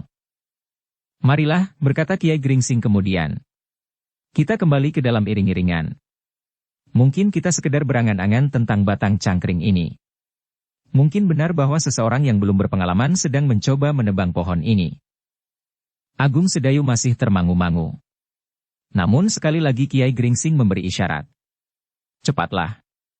Kita harus segera sampai ke Sangkal Putung. Para pengawal itu pun kemudian meninggalkan tempat itu menuju ke kuda masing-masing. Tetapi Kiai Gringsing, Ki Sumangkar, dan Ki Waskita berjalan lebih lambat sambil mempersilahkan Ki Demang. Silahkan kembali kepada sepasang pengantin itu, Ki Demang. Ki Demang termangu-mangu sejenak. Namun ia pun kemudian melangkah kembali ke dalam kelompoknya meskipun ada sesuatu yang terasa tergetar di dalam hati. Agaknya kita telah lengah. Kita sudah terlanjur berkumpul di ujung hutan. Iring-iringan kita sudah rusak dan tidak seperti yang kita rencanakan, desis Ki Waskita. Tetapi kita masih utuh. Iring-iringan ini hanya kehilangan jarak. Tetapi nampaknya masih ada kelompok-kelompok yang dapat didorong untuk memencar jika perlu, jawab Kiai Gringsing. Aku melihat sesuatu yang mencurigakan. Ya. Ternyata aku pun melihat, sahut Kiai Gringsing. Sedangkan Ki Sumangkar pun menyambung. Aku juga melihat, dan aku memuji kecerdasan mereka, bahwa mereka telah mencegat kita di sini. Ketiga orang-orang tua itu mengangguk-angguk. Dengan pandangan mata mereka yang tajam, mereka melihat orang-orang yang berlindung di balik gerumbul perdu dan pepohonan sedang merayap semakin mendekat. Sebenarnya lah bahwa Gandu Demung menjadi marah bukan buatan ketika ia melihat rencananya tidak dapat dilaksanakan seperti yang dikehendakinya. Iring-iringan itu telah berhenti, karena ketajaman mata seseorang dari antara para pengawal dari Sangkal Putung. Namun demikian, rencananya belum gagal sama sekali. Iring-iringan itu berhenti di ujung hutan, sehingga orang-orangnya akan dapat mencapainya dengan cepat. Karena itulah maka ia pun segera berbicara sejenak dengan para pemimpin dari ketiga kelompok yang dibawanya. Kemudian diperintahkannya untuk membawa orang-orang mereka masing-masing, mendekati iring-iringan yang berhenti itu. Jika aku membunyikan isyarat, kalian harus menyerang dengan tiba-tiba. Langsung ke jantung iring-iringan yang sudah tidak teratur lagi. Mereka tentu sudah lengah dan tidak menduga sama sekali, kecuali beberapa orang yang mencurigai batang cangkring itu. Tetapi kecurigaan itu akan segera tersebar, jawab yang lain. Mereka masih ragu-ragu. Mungkin mereka mempunyai dugaan lain. Karena itulah ketika mereka melihat dari celah-celah dedaunan yang rimbun, para pengawal kembali ke kuda masing-masing dengan langkah yang seolah-olah tidak terpengaruh sama sekali oleh keadaan yang tersembunyi di hutan itu. Gandu Demung berkata. Mereka tidak mengira bahwa sebentar lagi mereka akan disergap. Karena itu kita berhati-hati. Kita harus berusaha berlindung di balik gerumbul dan pohon-pohon besar di hutan ini. Pada saat Gandu Demung dan para pengikutnya merayap semakin dekat, maka seolah-olah tidak ada sesuatu yang terjadi. Kiai Gringsing, Ki Sumangkar, dan Ki Waskita melangkah kembali ke kelompoknya. Dengan demikian, maka sikapnya sama sekali tidak mempengaruhi usaha lawannya untuk merayap ke tepi hutan sebelum menyerang dengan tiba-tiba. Namun ketika Kiai Gringsing berjalan di samping Agung Sedayu, ia berbisik. Bersiaplah. Hati-hati dengan hutan itu. Setiap gerak adalah bahaya yang dapat menerkam kalian. Apalagi kalian berada di daerah yang paling dekat dengan hutan itu. Agung Sedayu menarik nafas. Tetapi ketenangannya sama sekali tidak memberikan kesan apapun juga. Dengan demikian maka orang-orang yang bersembunyi di dalam hutan yang berhasil mencapai pohon yang paling tepi tanpa diketahui oleh para pengawal sempat melihat, seolah-olah Agung Sedayu masih belum mengetahuinya. Dalam pada itu Agung Sedayu pun berbisik kepada kawan-kawannya. Bersiaplah. Tetapi jangan membuat kesan yang dapat mempercepat serangan orang-orang yang bersembunyi di dalam hutan itu, agar kawan-kawan kita yang lain sempat bersiap. Apakah mereka sudah bersiap untuk menyerang? Agaknya demikian, guru sudah memperingatkan. Belum lagi kata-kata Agung Sedayu lenyap di hembus angin yang lamban, matanya sudah mulai menangkap gerak-gerak yang mencurigakan di pinggiran hutan yang ditumbuhi oleh batang-batang perdu. Mereka sudah bersiap. Kita berada di paling ujung sehingga kita akan mengalaminya yang pertama. Tetapi jangan tunjukkan sikap bahwa kalian sedang bersiap. Jadi bagaimana? Desis kawannya. Bersiap sajalah. Dalam pada itu, Ki Waskita pun telah berada di dekat Prastawa. Seperti yang dilakukan Kiai Gringsing kepada Agung Sedayu, maka Ki Waskita pun membisikkan di telinga anak muda itu. Tetapi jangan berubah sikap. Bersiaga sajalah, agar aku sempat sampai ke kelompok sepasang pengantin itu. Prastawa termenung sejenak. Namun ia pun berkata kepada para pengawal yang dibawanya dari menoreh. Bersiagalah. Ternyata perjalanan kita bukan perjalanan tanpa rintangan. Orang-orang jahat itu memilih tempat yang sama sekali tidak kita duga. Para pengawal pun telah bersiaga. Jika seorang saja nampak meloncat dari dalam hutan, maka pedang mereka sudah berada di genggaman. Ketika Kiai Gringsing berdiri di dekat Ki Demang yang sudah berada di antara sepasang pengantin, ia pun berkata, ternyata kita akan menjumpai kesulitan di sini, Ki Demang. Justru di ujung kademangan Sangkal Putung sendiri. Kenapa? Pohon cangkring itu? Ya. Ternyata di hutan itu telah penuh dengan orang-orang yang akan merampok kita, jawab Kiai Gringsing. Sambil memandang sepasang pengantin yang menjadi tegang. Kiai Gringsing berkata, berhati-hatilah. Mungkin kalian berdua akan menjadi sasaran. Tetapi aku percaya kepada kalian berdua. Suandaru menggeram. Sementara itu Ki Sumangkar dan Ki Waskita telah mendahului ke kelompok berikutnya. Sementara Kiai Gringsing berkata, aku berada di sini. Tetapi sebaiknya kalian tetap berhati-hati. Kita tidak tahu berapa orang yang berada di hutan itu. Mereka sekarang baru berkumpul menepi sebelum mereka akan meloncat keluar dan menyerang kita dengan tiba-tiba. Ki Demang menarik nafas dalam-dalam. Katanya dengan nada penyesalan. Kita sudah lengah. Ketika kita merasa bahwa perjalanan selanjutnya sudah aman, kita mulai melupakan tuntunan Tuhan, sehingga ternyata kita sudah dihadapkan pada suatu cobaan justru di serambi rumah sendiri. Bersiaplah. Aku sudah melihat mereka berada di tepi hutan itu. Ki Demang dan orang-orang di dalam iring-iringan itu pun kemudian telah melihat pula dedaunan yang bergerak-gerak. Namun dalam pada itu, Sumangkar yang telah sampai ke kudanya, segera meloncat naik dan bergerak dengan cepat ke kelompok berikutnya sambil berteriak. Memencarlah. Bersiaplah. Kita akan bertempur. Cepat, jangan menjadi bingung. Para pengawal mula-mula menjadi bingung. Namun sejenak kemudian mereka telah dapat menguasai perasaannya dengan mapan. Tetapi dengan demikian, teriakan Ki Sumangkar bagaikan perintah kepada Gandu Demung untuk menggerakkan pasukannya. Karena dengan demikian orang-orang yang bersembunyi itu sadar, bahwa iring-iringan itu sudah dapat melihat mereka, betapapun mereka berusaha bersembunyi. Karena itulah maka sejenak kemudian terdengar pula teriakan di pinggir hutan itu. Ternyata Gandu Demung pun telah menjatuhkan perintah untuk menyerang orang-orang yang termangu-mangu di pinggir hutan itu. Sementara orang-orang dari dalam hutan itu berloncatan keluar tanpa kuda masing-masing, maka Ki Sumangkar pun meneriakkan aba-aba pula. Memencarlah. Jangan korbankan kuda-kuda kalian. Para pengawal menyadari. Kuda-kuda mereka akan dapat menjadi korban ujung tombak orang-orang yang berlari-larian dari dalam hutan itu. Karena itulah maka mereka pun segera berloncatan turun dan berlari-larian, menyongsong lawan mereka di tengah-tengah padang perdu di tepi hutan itu. Mereka dengan sengaja melepaskan kuda-kuda mereka begitu saja, karena mereka yakin bahwa kuda-kuda mereka akan kembali ke sangkal putung. Bahkan kuda-kuda itu akan dapat menjadi isyarat bahwa sesuatu telah terjadi dengan penunggang-penunggangnya. Agung Sedayu yang berada di ujung termangu-mangu sejenak. Dengan dada yang berdebar-debar ia melihat para pengawal yang memencar di padang perdu yang tidak terlalu luas di pinggir hutan kecil itu. Kita pun akan bertempur tanpa kuda, desisnya kemudian sambil mengawasi sekelompok lawan yang berlari-lari mendapatkannya. Agung Sedayu dan kawan-kawannya pun segera meloncat turun. Setelah meluruskan arah kudanya, maka kuda itu pun dilecutnya agar berlari mendahului ke induk Kademangan. Demikianlah kuda-kuda itu pun berlari-larian di sepanjang jalan mendahului penunggang-penunggangnya.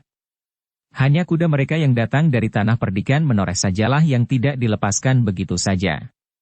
Mereka yang datang dari tanah perdikan menoreh, masih sempat mengikat kuda-kuda mereka pada batang-batang pohon perdu di seberang tanggul di pinggir jalan. Suandaru yang berdiri di samping Pandan Wangi menggeram. Sekilas dipandanginya wajah ayahnya yang tegang, di samping adiknya, Sekar Mirah yang mengatupkan giginya rapat-rapat. Maaf Pandan Wangi, terdengar suara Suandaru.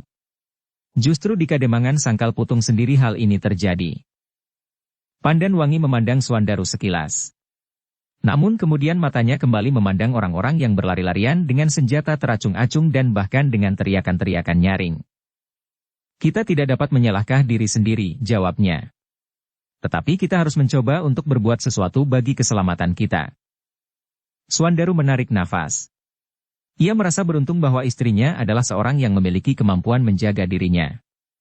Jika istrinya itu adalah perempuan kebanyakan, maka ia tentu sudah pingsan dan kehilangan akal, sehingga justru mempersulit keadaan.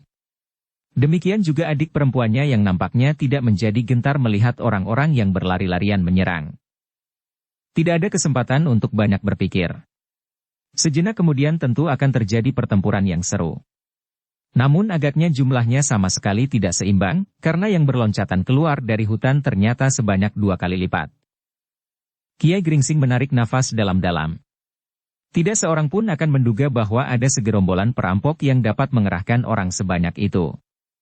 Tetapi yang dihadapi itu bukannya sekedar bayangan kecemasan.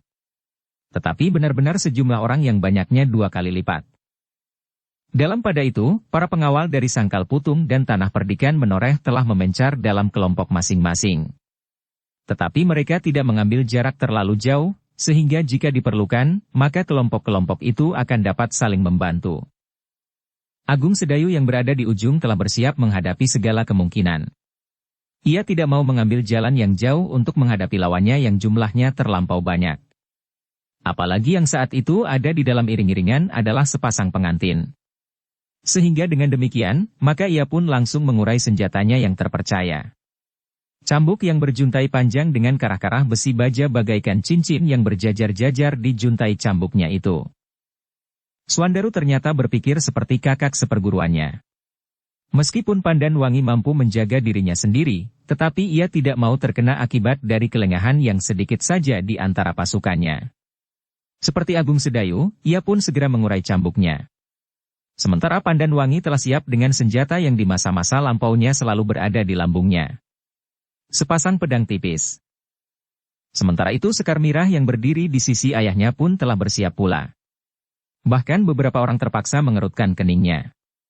Apalagi yang sama sekali belum mengenal Sekar Mirah sebaik-baiknya. Orang-orang tua dari Tanah Perdikan menoreh menggeleng-gelengkan kepalanya saat mereka melihat Sekar Mirah telah mengambil senjata dari pelana kudanya yang juga dilepaskannya. Sebatang tongkat baja dengan kepala tengkorak yang berwarna kekuning-kuningan. Senjata yang menjadi perlambang puncak kemampuannya yang diterimanya dari gurunya Ki Sumangkar.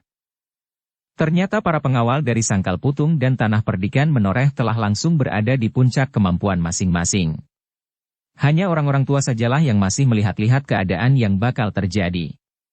Ki Sumangkar ternyata telah memilih tempat-tempat di ujung belakang dan ikut memencar di padang perdu yang tidak terlalu luas.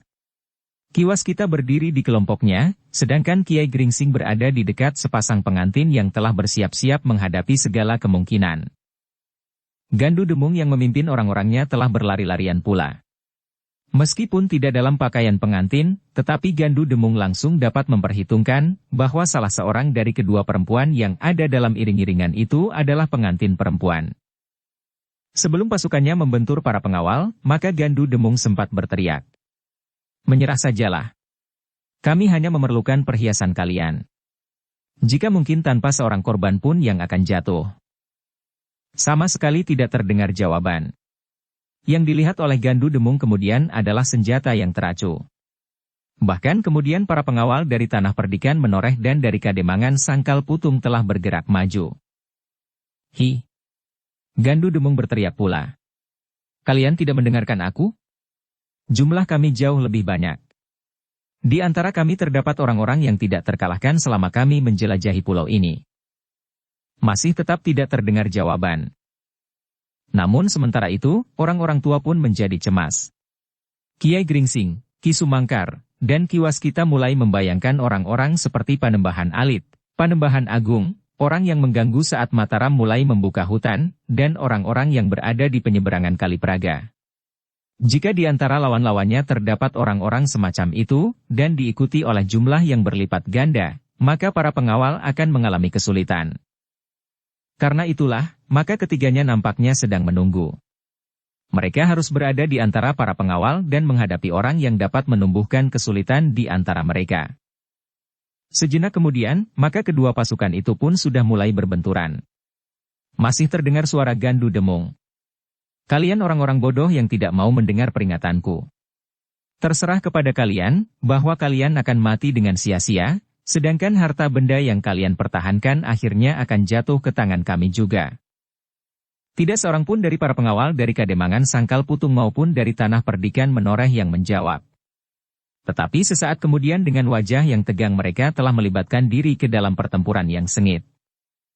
Pada benturan pertama, para pengawal sudah mulai terdesak karena jumlah lawan yang terlalu banyak. Mereka masih belum mapan, karena mereka masih harus menghadapi siapa saja yang berada di sekitarnya. Agung Sedayu yang berada di ujung pasukan, tidak mau membiarkan kesulitan langsung menerkam pasukannya.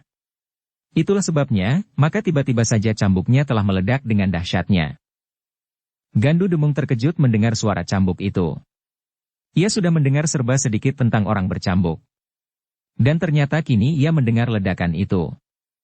Gila, geramnya. Orang bercambuk itu berada di dalam iring-iringan ini pula.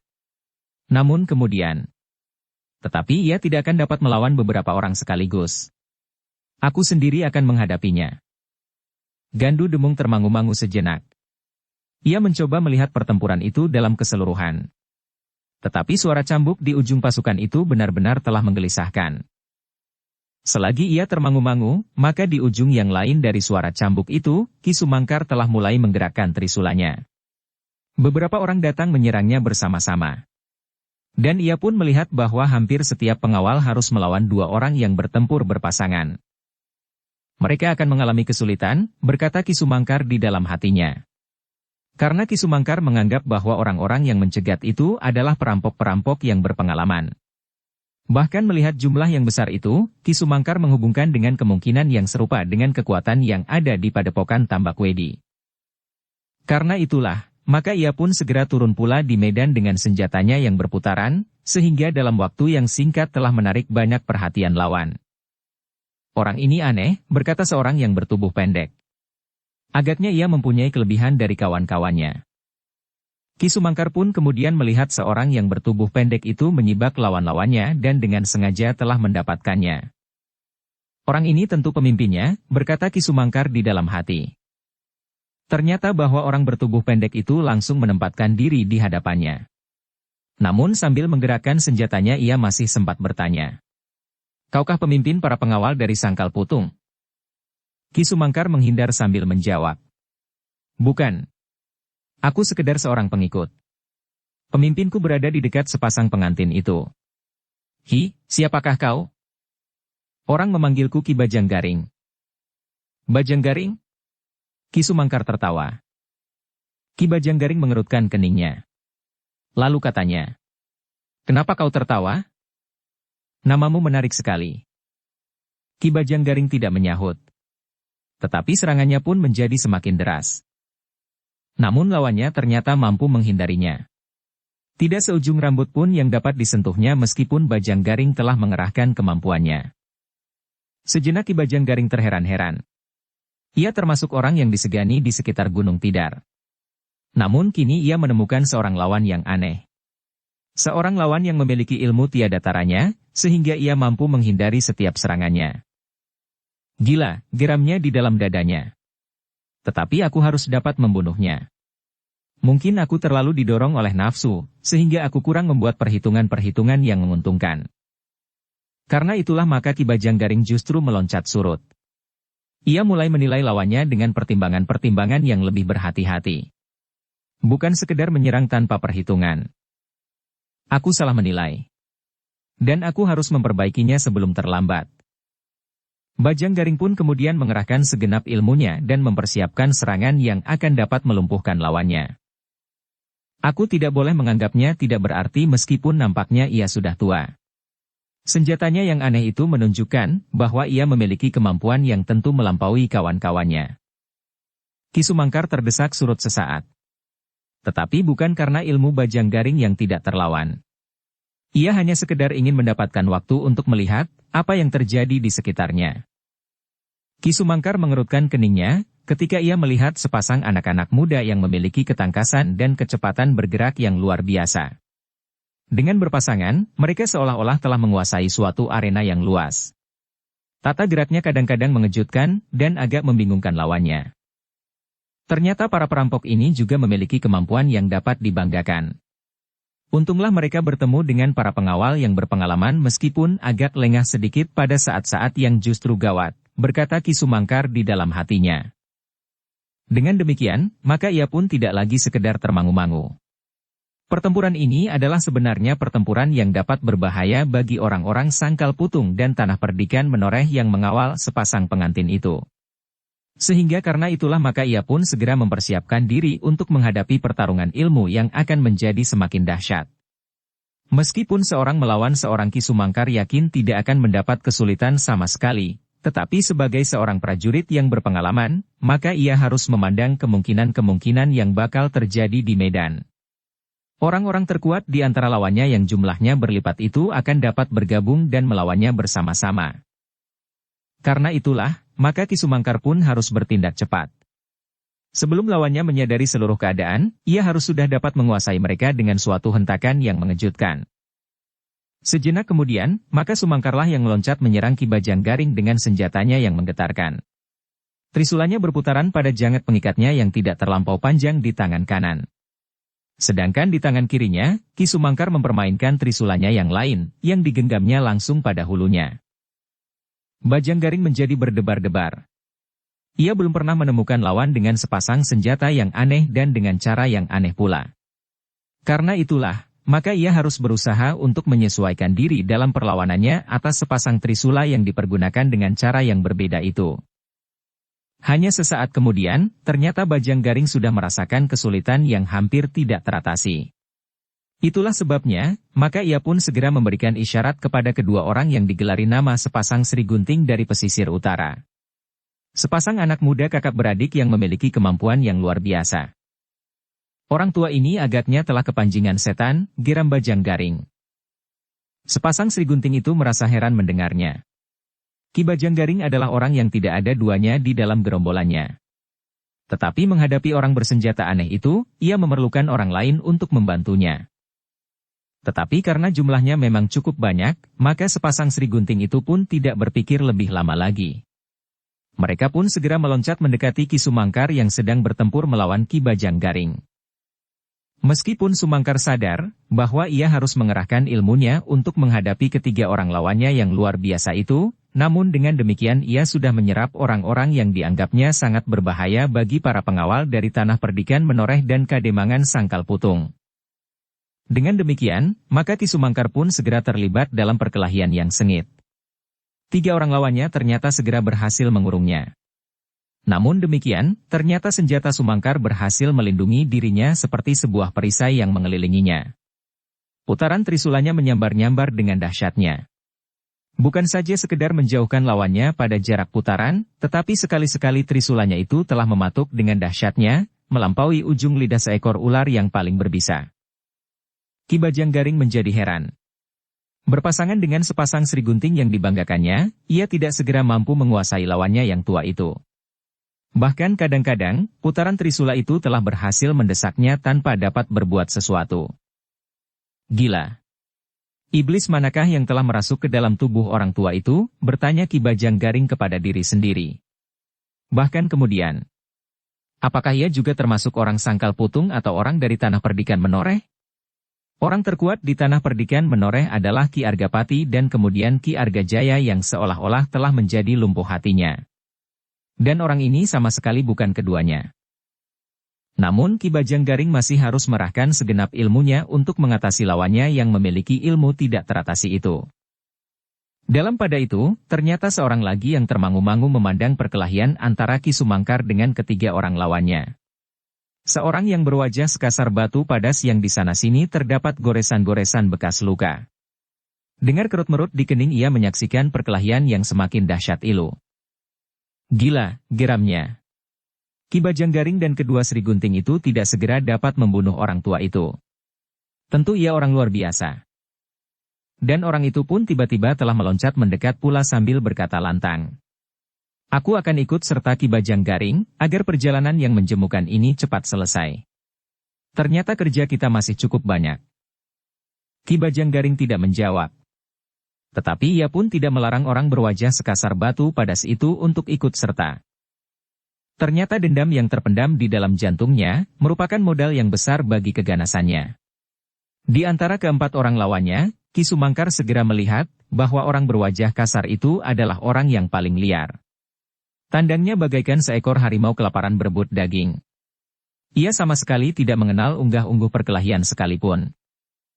Betapapun juga kemampuan dan pengalaman yang ada pada Ki Sumangkar, namun melawan 4 orang terkuat dari pasukan Ki Bajanggaring itu ia merasa berat juga. Serangan yang datang dari 4 penjuru, kadang-kadang memaksanya untuk berloncatan surut.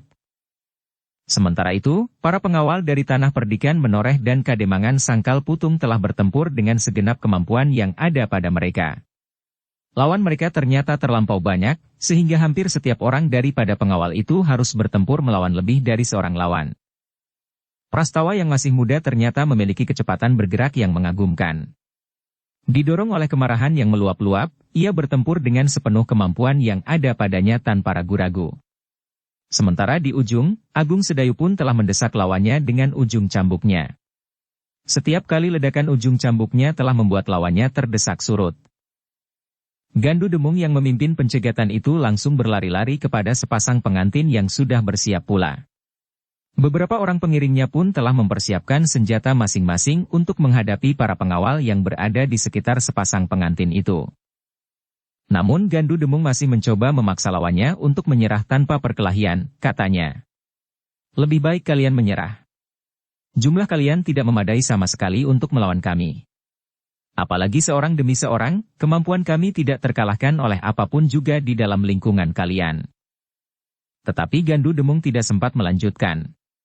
Tiba-tiba saja ia terus meloncat surut ketika Swandaru langsung menyerangnya dengan sebuah ledakan cambuk pula. Gila, teriak Gandu Demung.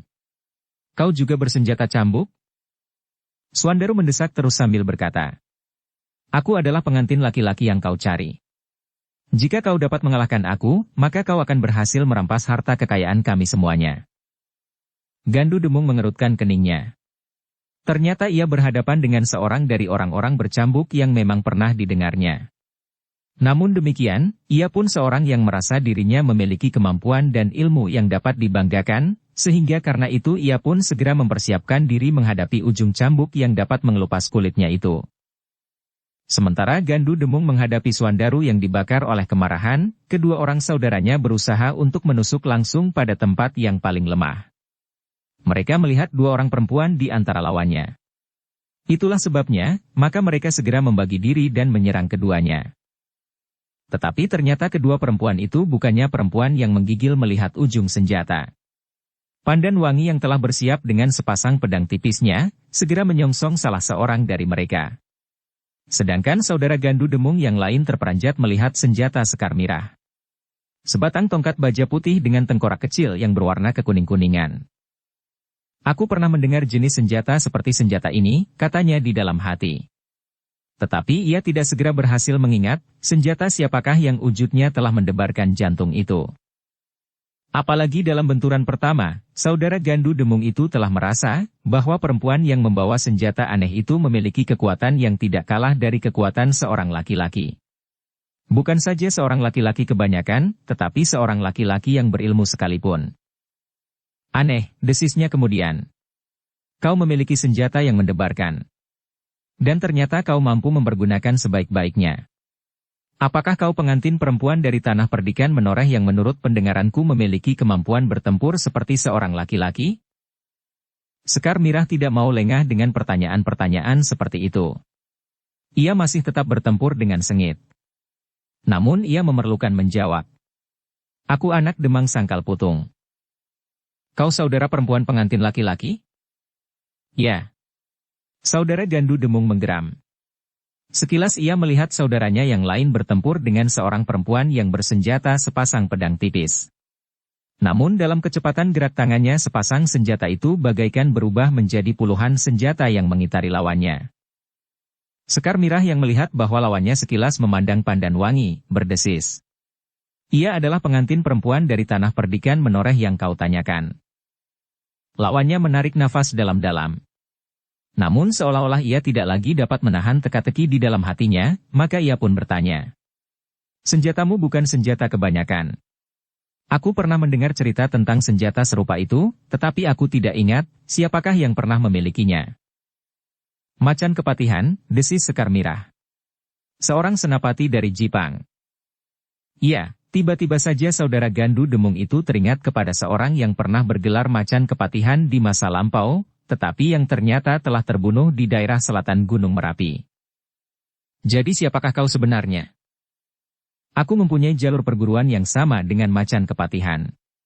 Karena itu, dengan mudah aku akan dapat membunuhmu.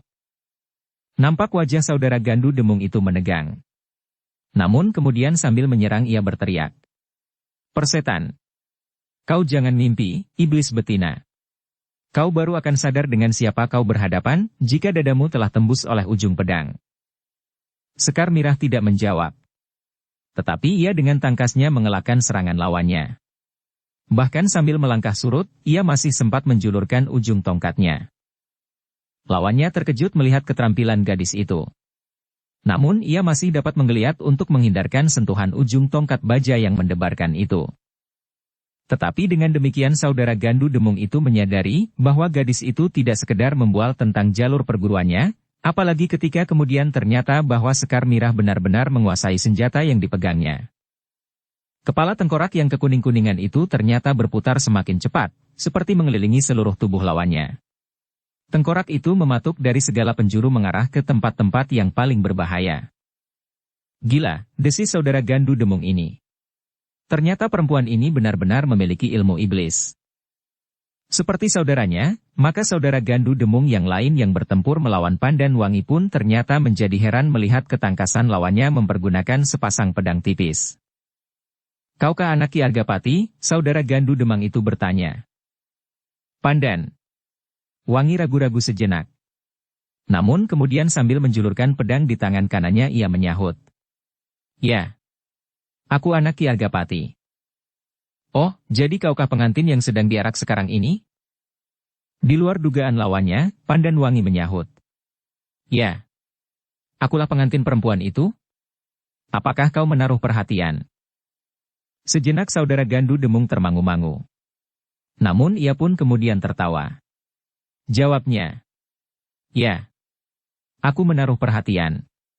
Kau cantik sekali. Aku percaya. Tetapi kau tentu sekedar menaruh perhatian terhadap perhiasan yang aku bawa. Barangkali kau sudah melihat saat aku dipertemukan di tanah perdikan menoreh. Kau melihat aku memakai kalung berlian, subang yang besar, cincin, gelang, dan tusuk konde yang semuanya juga bermata berlian. Nah, apalagi yang dapat mendorongmu untuk melakukan kejahatan seperti ini? Kata-kata itu benar-benar telah membakar jantung orang itu. Ia adalah seorang yang hidup dalam lingkungan kejahatan sejak kanak-kanak. Itulah sebabnya maka kemarahannya pun bagaikan menjilat langit. Dengan garangnya, ia pun segera mempercepat serangannya. Senjatanya berputaran bagaikan baling-baling. Namun setiap ayunan senjata itu, rasa-rasanya telah menyentuh perisai yang mendorong arah senjatanya ke samping dan kehilangan sasaran. Perempuan ini ternyata benar-benar menguasai ilmunya, desis saudara Gandu Demang.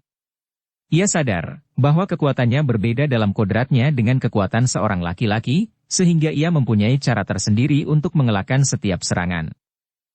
Namun dengan demikian, saudara Gandu Demung yang menyangka bahwa kekuatan Pandan Wangi tidak dapat mengimbangi kekuatannya sehingga setiap kali Pandan Wangi hanya sekedar menyesatkan arah serangannya, menjadi semakin berani mendesaknya. Serangan-serangannya menjadi semakin dahsyat langsung dalam ayunan yang kuat.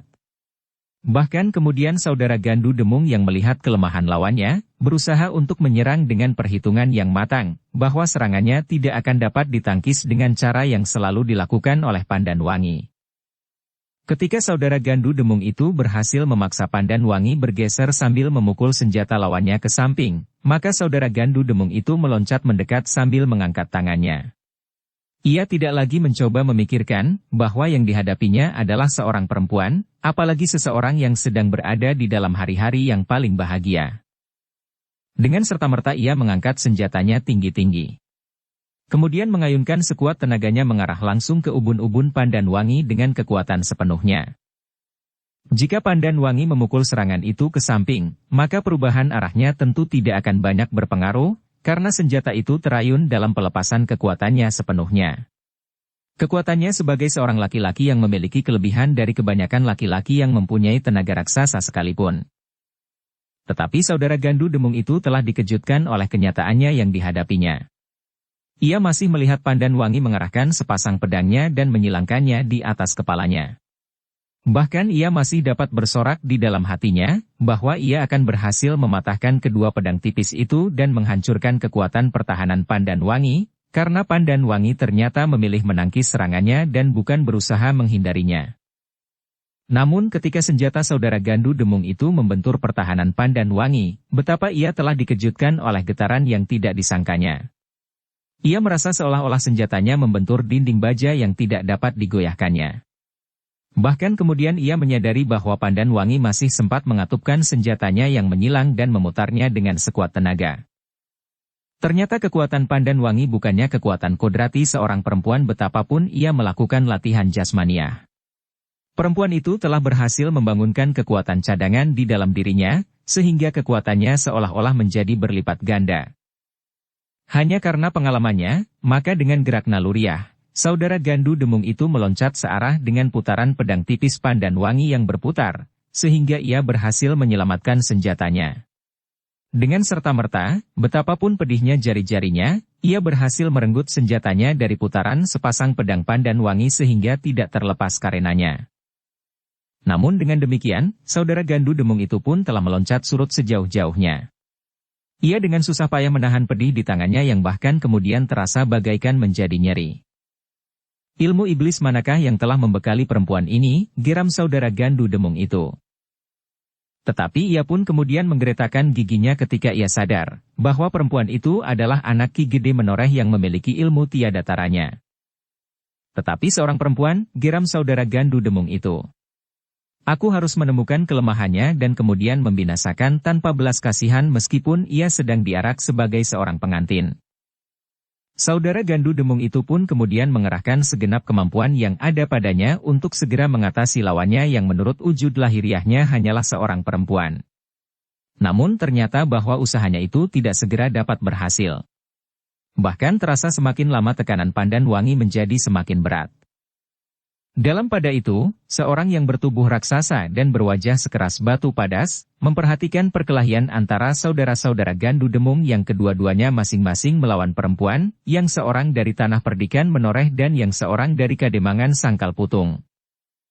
Sejenak ia menjadi heran bahwa keduanya tidak segera dapat mengatasi lawannya, sehingga karena itulah maka ia pun kemudian menggeram di luar sadarnya. Kemarahan dan dendam yang menyala di dalam dadanya serasa mendapat tempat yang paling menyenangkan untuk melimpahkannya. Biarlah aku membunuh kedua perempuan itu dengan caraku yang paling menarik.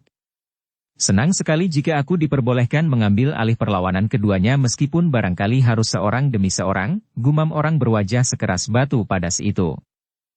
Sejenak kemudian, maka raksasa itu pun mendekati saudara Gandu Demung yang sedang bertempur melawan Pandan Wangi.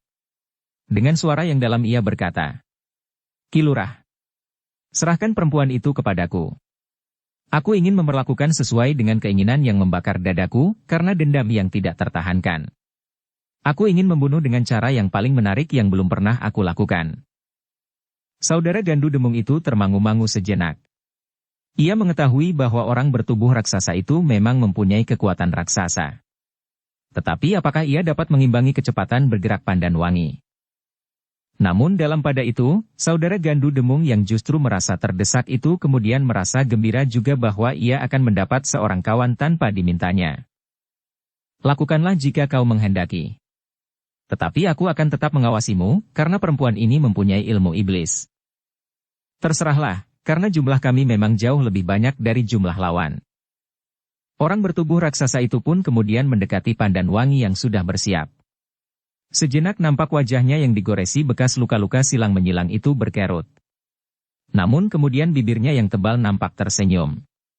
Terlihat seleret giginya yang kehitam-hitaman dan patah-patah. "Kau perempuan manis," desisnya. Saudara Gandu Demung pun menyambung. "Perempuan ini adalah pengantin yang sekarang diarak ke Sangkal Putung."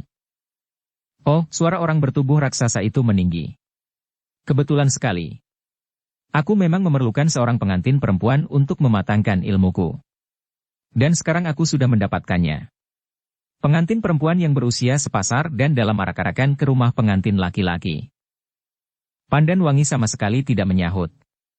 Ia sudah mempersiapkan diri menghadapi segala kemungkinan.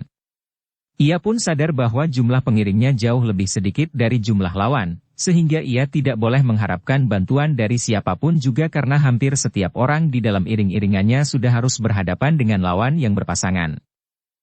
Sejenak kemudian orang bertubuh raksasa itu pun telah mempersiapkan senjatanya. Selangkah demi selangkah ia maju mendekat, sementara saudara Gandu Demang justru mencoba menghindarkan diri dari lawannya. "Aku beri kau kesempatan," berkata saudara Gandu Demung. Orang bertubuh raksasa itu tertawa. Suara tertawanya seolah-olah menggetarkan arena pertempuran itu, sehingga beberapa orang telah berpaling ke arahnya. Suandaru yang bertempur dengan cambuknya melawan Gandu Demung pun melihat, bagaimana seorang yang bertubuh raksasa siap menghadapi istrinya, sehingga karena itulah maka hatinya pun telah disentuh oleh kecemasan. Apalagi, ketika ia mendengar suara tertawa orang bertubuh raksasa itu, maka rasa-rasanya ia pun ingin segera meloncat menerkamnya. Tetapi Suandaru tidak dapat berbuat demikian karena ia masih terikat dalam pertempuran dengan Gandu Demung yang ternyata memiliki ilmu yang sulit untuk dilawan tanpa mengerahkan dan memusatkan segenap kemampuan yang ada. "Jangan menyesal bahwa istrimu akan jatuh ke tangan raksasa itu," desis Gandu Demung. Suandaru tidak menjawab. Tetapi terdengar ia menggeretakkan giginya menahan marah yang luap-luap sampai ke ujung ubun-ubun. Orang bertubuh raksasa itu mempunyai kebiasaan yang aneh. Gandu Demung meneruskan sambil bertempur. Ia pernah mengalami siksaan yang luar biasa sehingga dadanya bagaikan hangus dibakar oleh dendam dan kebencian. Bukan saja kepada orang-orang yang menyiksanya, tetapi kepada setiap orang. Dan yang aneh, ia mempunyai dendam yang tiada taranya kepada perempuan. Tidak ada seorang pun yang mengetahuinya kenapa demikian. Mungkin ia mengalami siksaan justru karena persoalan perempuan, sehingga ia selalu ingin melepaskan dendamnya kepada perempuan. "Jangan menyesal bahwa istrimu akan menjadi sasaran." "Gila," teriak Suandaru. Gandu Demung tertawa. Sementara itu suara tertawa orang bertubuh raksasa itu masih mengumandang. Pandan Wangi memusatkan segenap perhatiannya kepada orang bertubuh raksasa itu. Wajahnya yang menyeramkan membuat hatinya bergetar. Bukan karena ia menjadi kecut melihat kemungkinan yang menakjubkan pada ilmu orang bertubuh raksasa itu. Tetapi justru pada sikap dan wajahnya yang keras seperti batu padas, dan pada tawanya yang aneh dan penuh dengan kebencian itu. Lihatlah wajah raksasa itu. Bagaimana ia memandang istrimu? Di dalam hatinya tentu berkobar berbagai macam perasaan. Nafsu, dendam, dan kebencian bercampur baur. Dan ia akan melakukannya sekaligus dengan tanpa kendali, desis Gandu Demung pula. Suandaru tidak dapat berbuat apa-apa, selain menggeram sambil menggeretakkan giginya. Ia tidak dapat meloncat menerkam laki-laki bertubuh raksasa itu. Ia tidak dapat membagi perhatiannya, karena ternyata serangan Gandu Demung kemudian justru membadai. Gila, ia menggeram. Gandu Demung tertawa. Katanya. Sebentar lagi semuanya akan terjadi. Di antara suara tertawa Gandu Demung yang tidak begitu keras, terdengar suara tertawa orang bertubuh raksasa itu. Suandaru benar-benar telah terpengaruh oleh suara tertawa itu. Karena itulah maka pemusatan perlawanannya menjadi terganggu pula.